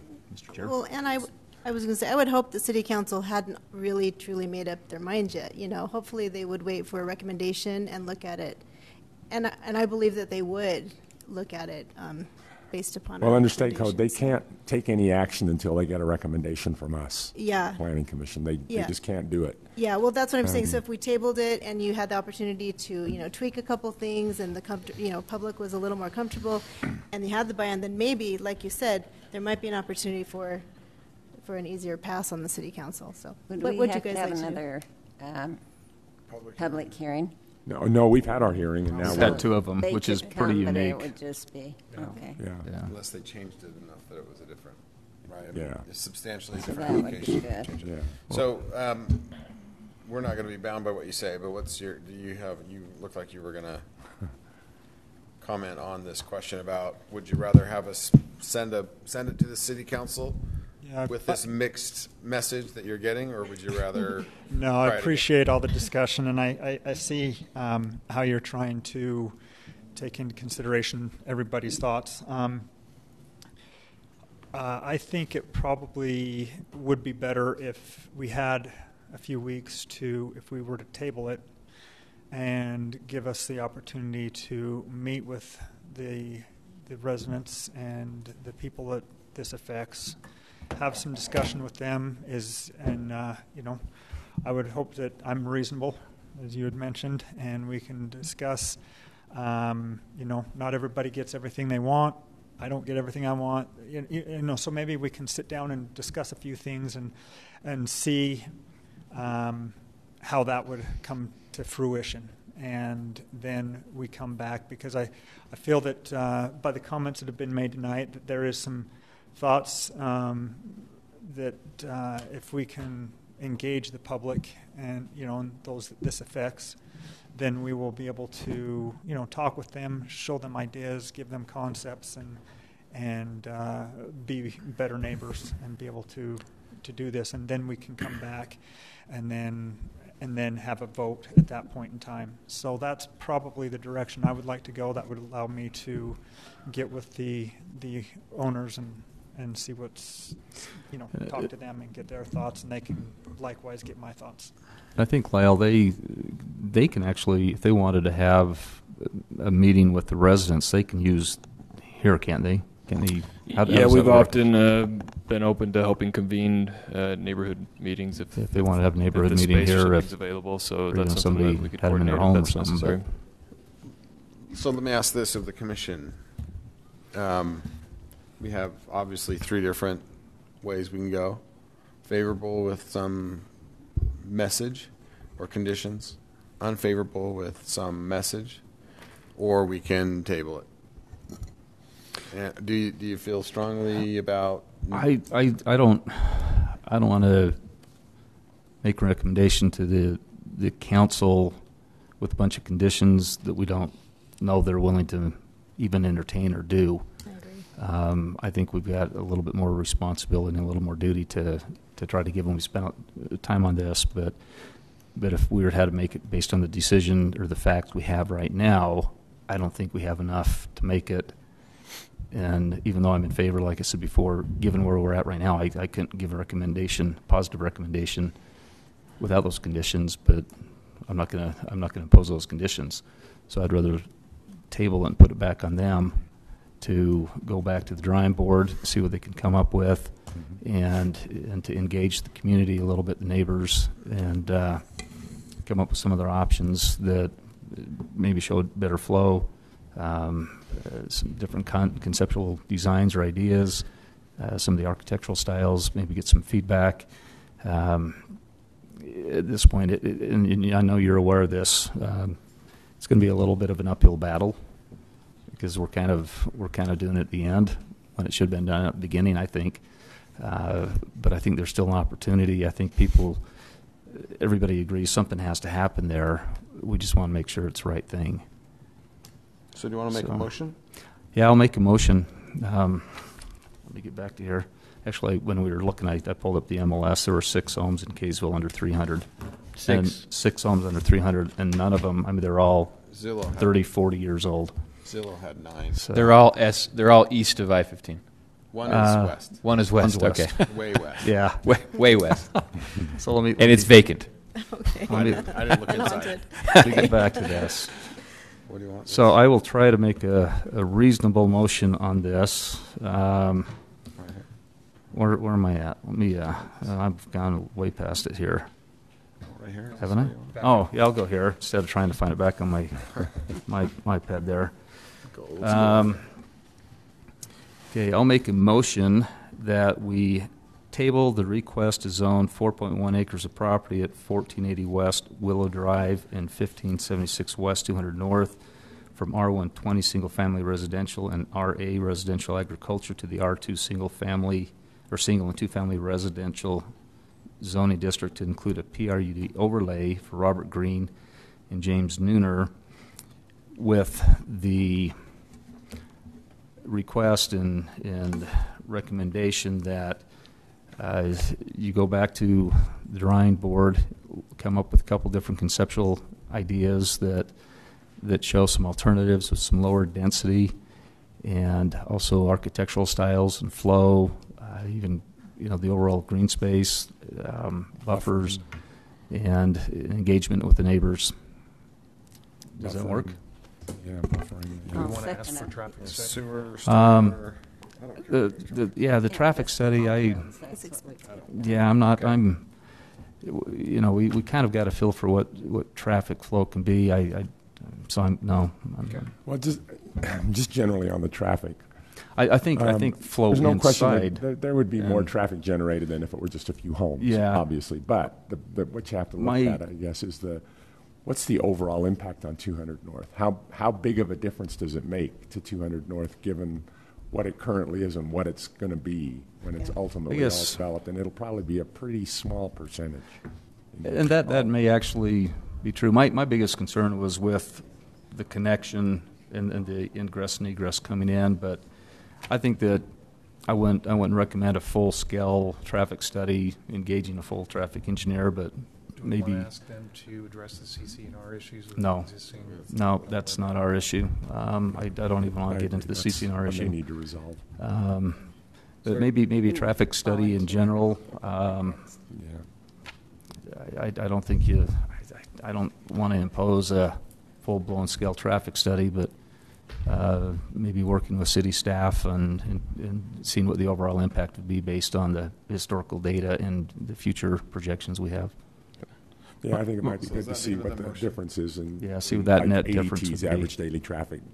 Yeah, I mean, what that delta is. The traffic study, I agree. I don't know. I mean, let's just do some procedure here. Are you done with your motion? I am. We can discuss it. So can we discuss the motion? Yes. Betty seconded it. But then he changed it. So I'll second the Finish your motion. motion, and then someone seconds it, and then we can discuss. Yeah, okay. That's good. Okay, so let me make a comment then on traffic. It was seconded? Betty's second. Okay, great. That's what I thought. I thought that's where we're at. Okay. Yeah.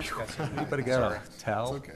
So the traffic study, I mean, I don't know what a traffic study goes for these days. Maybe a few thousand, let's say 10,000 at the most. I mean, if I were to guess about what sort of profit is going to be generated by this, 5,000 or 10,000 might be a drop in the bucket. I don't know, but if it's going to get, it certainly it may not affect our decision, but it's certainly going to. This is what I think would happen if you get a traffic study. It's going to show not only the neighbors but the city council that the traffic is not as bad as we think it is. That's just a guess. It could be wrong. I could be wrong. But it's going to show you that the levels of service at the light at Flint and 200 North are all probably B at the worst. I don't know, C maybe. Not failing. The light at Angel and 200 North, like it's going to prove your case. I'm guessing. I might be wrong. And if I'm wrong, then great. Then we have that information that helps us make a better decision. But I think it's worth spending the money. I agree. I don't know that we need to require it. But if I were you, I would spend the money. Okay, so point of order. Did your motion contain my motion saying some sort of a study? traffic study, whether it's a general traffic study working with city staff or if they wanted to go out and get their own traffic study done. But some traffic study in general that shows what the estimated net difference would be, what that delta would be between now and then. A couple things I know that would need to be taken into consideration in that is that the road is designed to be expanded. It's already been expanded, but it's been designed to increase additional lanes. Honestly, living out there now, my biggest issue I see, when we finally finished the 200 North project, it did ease a lot of traffic, at least going up to Flint Street. It's really when you go over the overpass where it comes in up there where it really starts to bottleneck. But it's the speed, the flow of traffic. So that's that's nothing to do with this really right now. Other than I think the traffic do we vote is against fast. the motion if we don't think that a traffic study is necessary? Well, that's what I'm saying. General. I mean, they can go to Lyle, and he's done enough traffic studies and worked with enough of them. We have enough historical data that I think they can do easy, fairly simple calculations to see what that would be. Maybe call it a traffic analysis. Yeah, traffic analysis. Okay, so I amend it to traffic analysis. Okay, we have a friendly amendment. Wow. It's been That's the hardest motion I've ever made. Okay, great. Second year. I did say recommend, didn't I? Okay, so now, are we ready to vote? Or do we have more comments? I think we've filled the book, I think it's good. so to speak. Lyle's getting notes are not going to... It's good it's all recorded so we can go back and... not going to reflect... Yeah, this is one I'm not going to go back and watch. For the record, we're sorry, Anne Marie, for long minutes. Yeah. Josh, do you want to start a vote or do you want to talk some more? What are you trying to say? You want to summarize I'm and not really clarify suggesting one or the my other, but do you want to motion? start voting? I will start a vote, but I will say something. It'll be very short. How are we? I'm going to start the timer. Well, here's the 3-minute timer. Yeah. Here's the biggest thing. Oh, you can go less than that. Here's the biggest thing that I'm in favor of with this motion. Put it on. The biggest thing that I'm in favor of with this motion is the neighborhood discussion. That you sit around the table with everybody and you hear them out. You don't have to listen to them, both sides. You don't have to agree with each other, but you listen to each other and you see their point. You try to put yourself in their shoes from both sides, and I think a better outcome will result. So, And I totally agree. I will say something really quickly also. I'm much more comfortable doing this, and because I feel like it's us doing our job.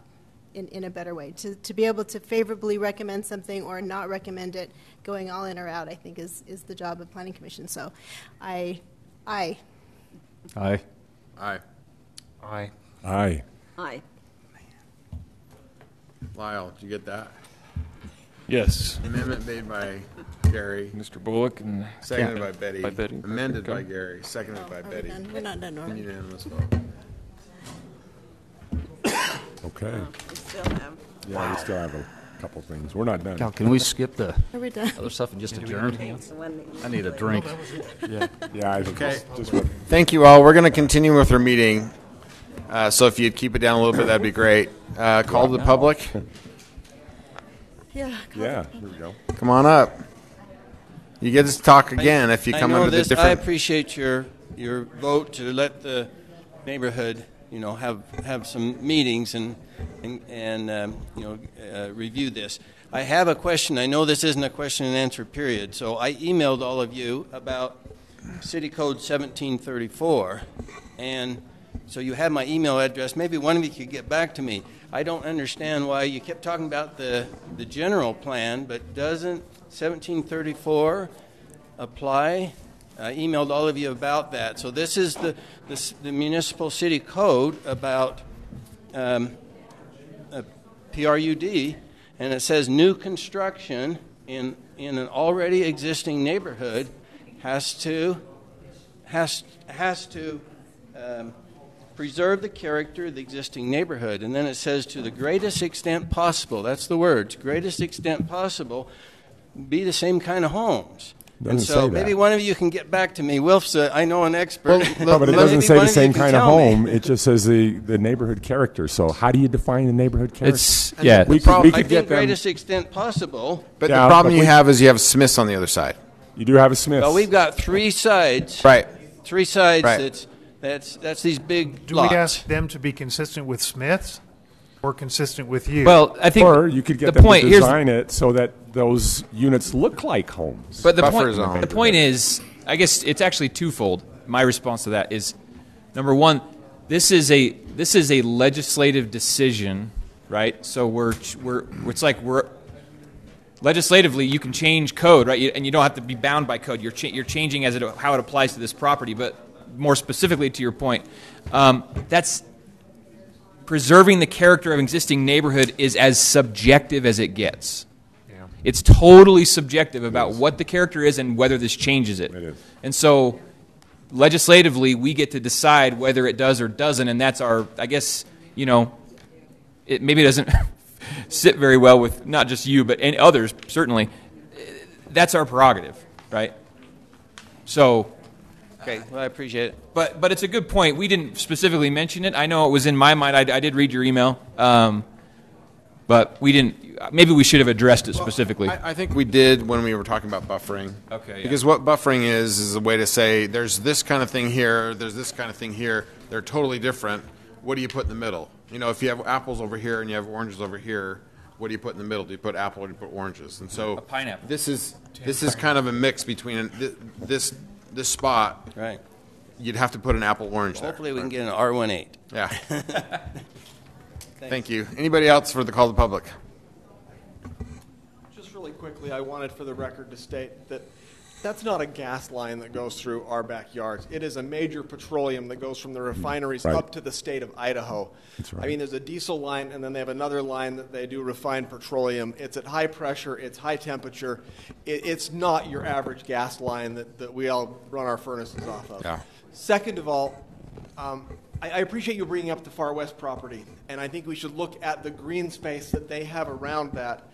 And you can't even see those condos from the residential backyards. And there's about 100 feet from any of those property to structure to structure. The way proposed here, it could be as low as 15 to 20. So, Thanks. Thank you.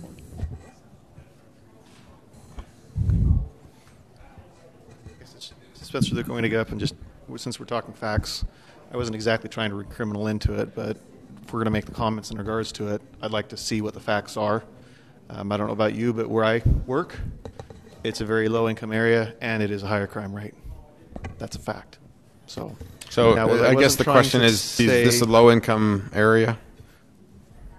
Well, it's a relevant question to what you're saying, I right? thought that's what the whole point with everyone was saying, is it's going to be a more affordable Which housing. doesn't necessarily mean low income. It's not low income by any stretch. Yeah, It's lower than at least the proposed area, which I will say, by the way, for $50,000 more, you can come by my house. I'm two streets down, and I have a half acre.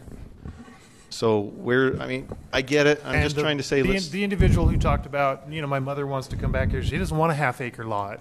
She wants a condo that someone else can take care of and mow the lawn, and that's what she's looking for. She doesn't want your house. There's a lot of folks out there like that. There's young professionals that leave at 7 in the morning, come home at 7 at night, and the last thing they want to do is sit on a riding lawnmower for an hour. And there are properties like that. No appeal to them. They have properties that are out on the far west side, out underneath the power lines. Those were developed exactly with the developer saying exactly that. Am I wrong? Well, again, we get to the difference of opinion, right? Yeah, absolutely. So anyway, like I said, I wasn't exactly trying to say criminal, and it is a higher income, no doubt. But at the same time, 350. Look at the homes just west of there. Most of those are around 400,000. So anyway, but wanted to throw that out. Thank you. Another thing, quick, parking. Has anyone even talked about parking? We talked about it in our last meeting with them. Okay, because I don't know if people are always going to park. If they're parking on the street, no one's going to get through there. I know on Wilkie people do, and it's really frustrating because we can't get it plowed. You can't And get through. that'll be something that I'm sure they'll That would be part of the engage with detail in residents the with, design part of their review, plan. So in the approval process. Okay, last call for the public. Okay, thank you. Close that. Go on to a rather abbreviated section on reports, correspondence, and calendar. Yeah, we should be back on within 2 weeks as far as the calendar. I won't go into tonight since we're as late as we are, but I do have some initial information regarding business licensing for last time, so I'll save that when we got a little more time to discuss regarding how many types we've been doing over the years and how much time we spend on each. So we'll continue to get into that, and unless you have items you'd like us to be working on or other questions. I do. Please go ahead. My zoning ordinance that I'm hoping that we can work on. So the mixed-use zone. Uh-huh. So we've not started writing an ordinance yet, so probably to get a little bit more additional direction. Some things that are happening currently that our office is working on.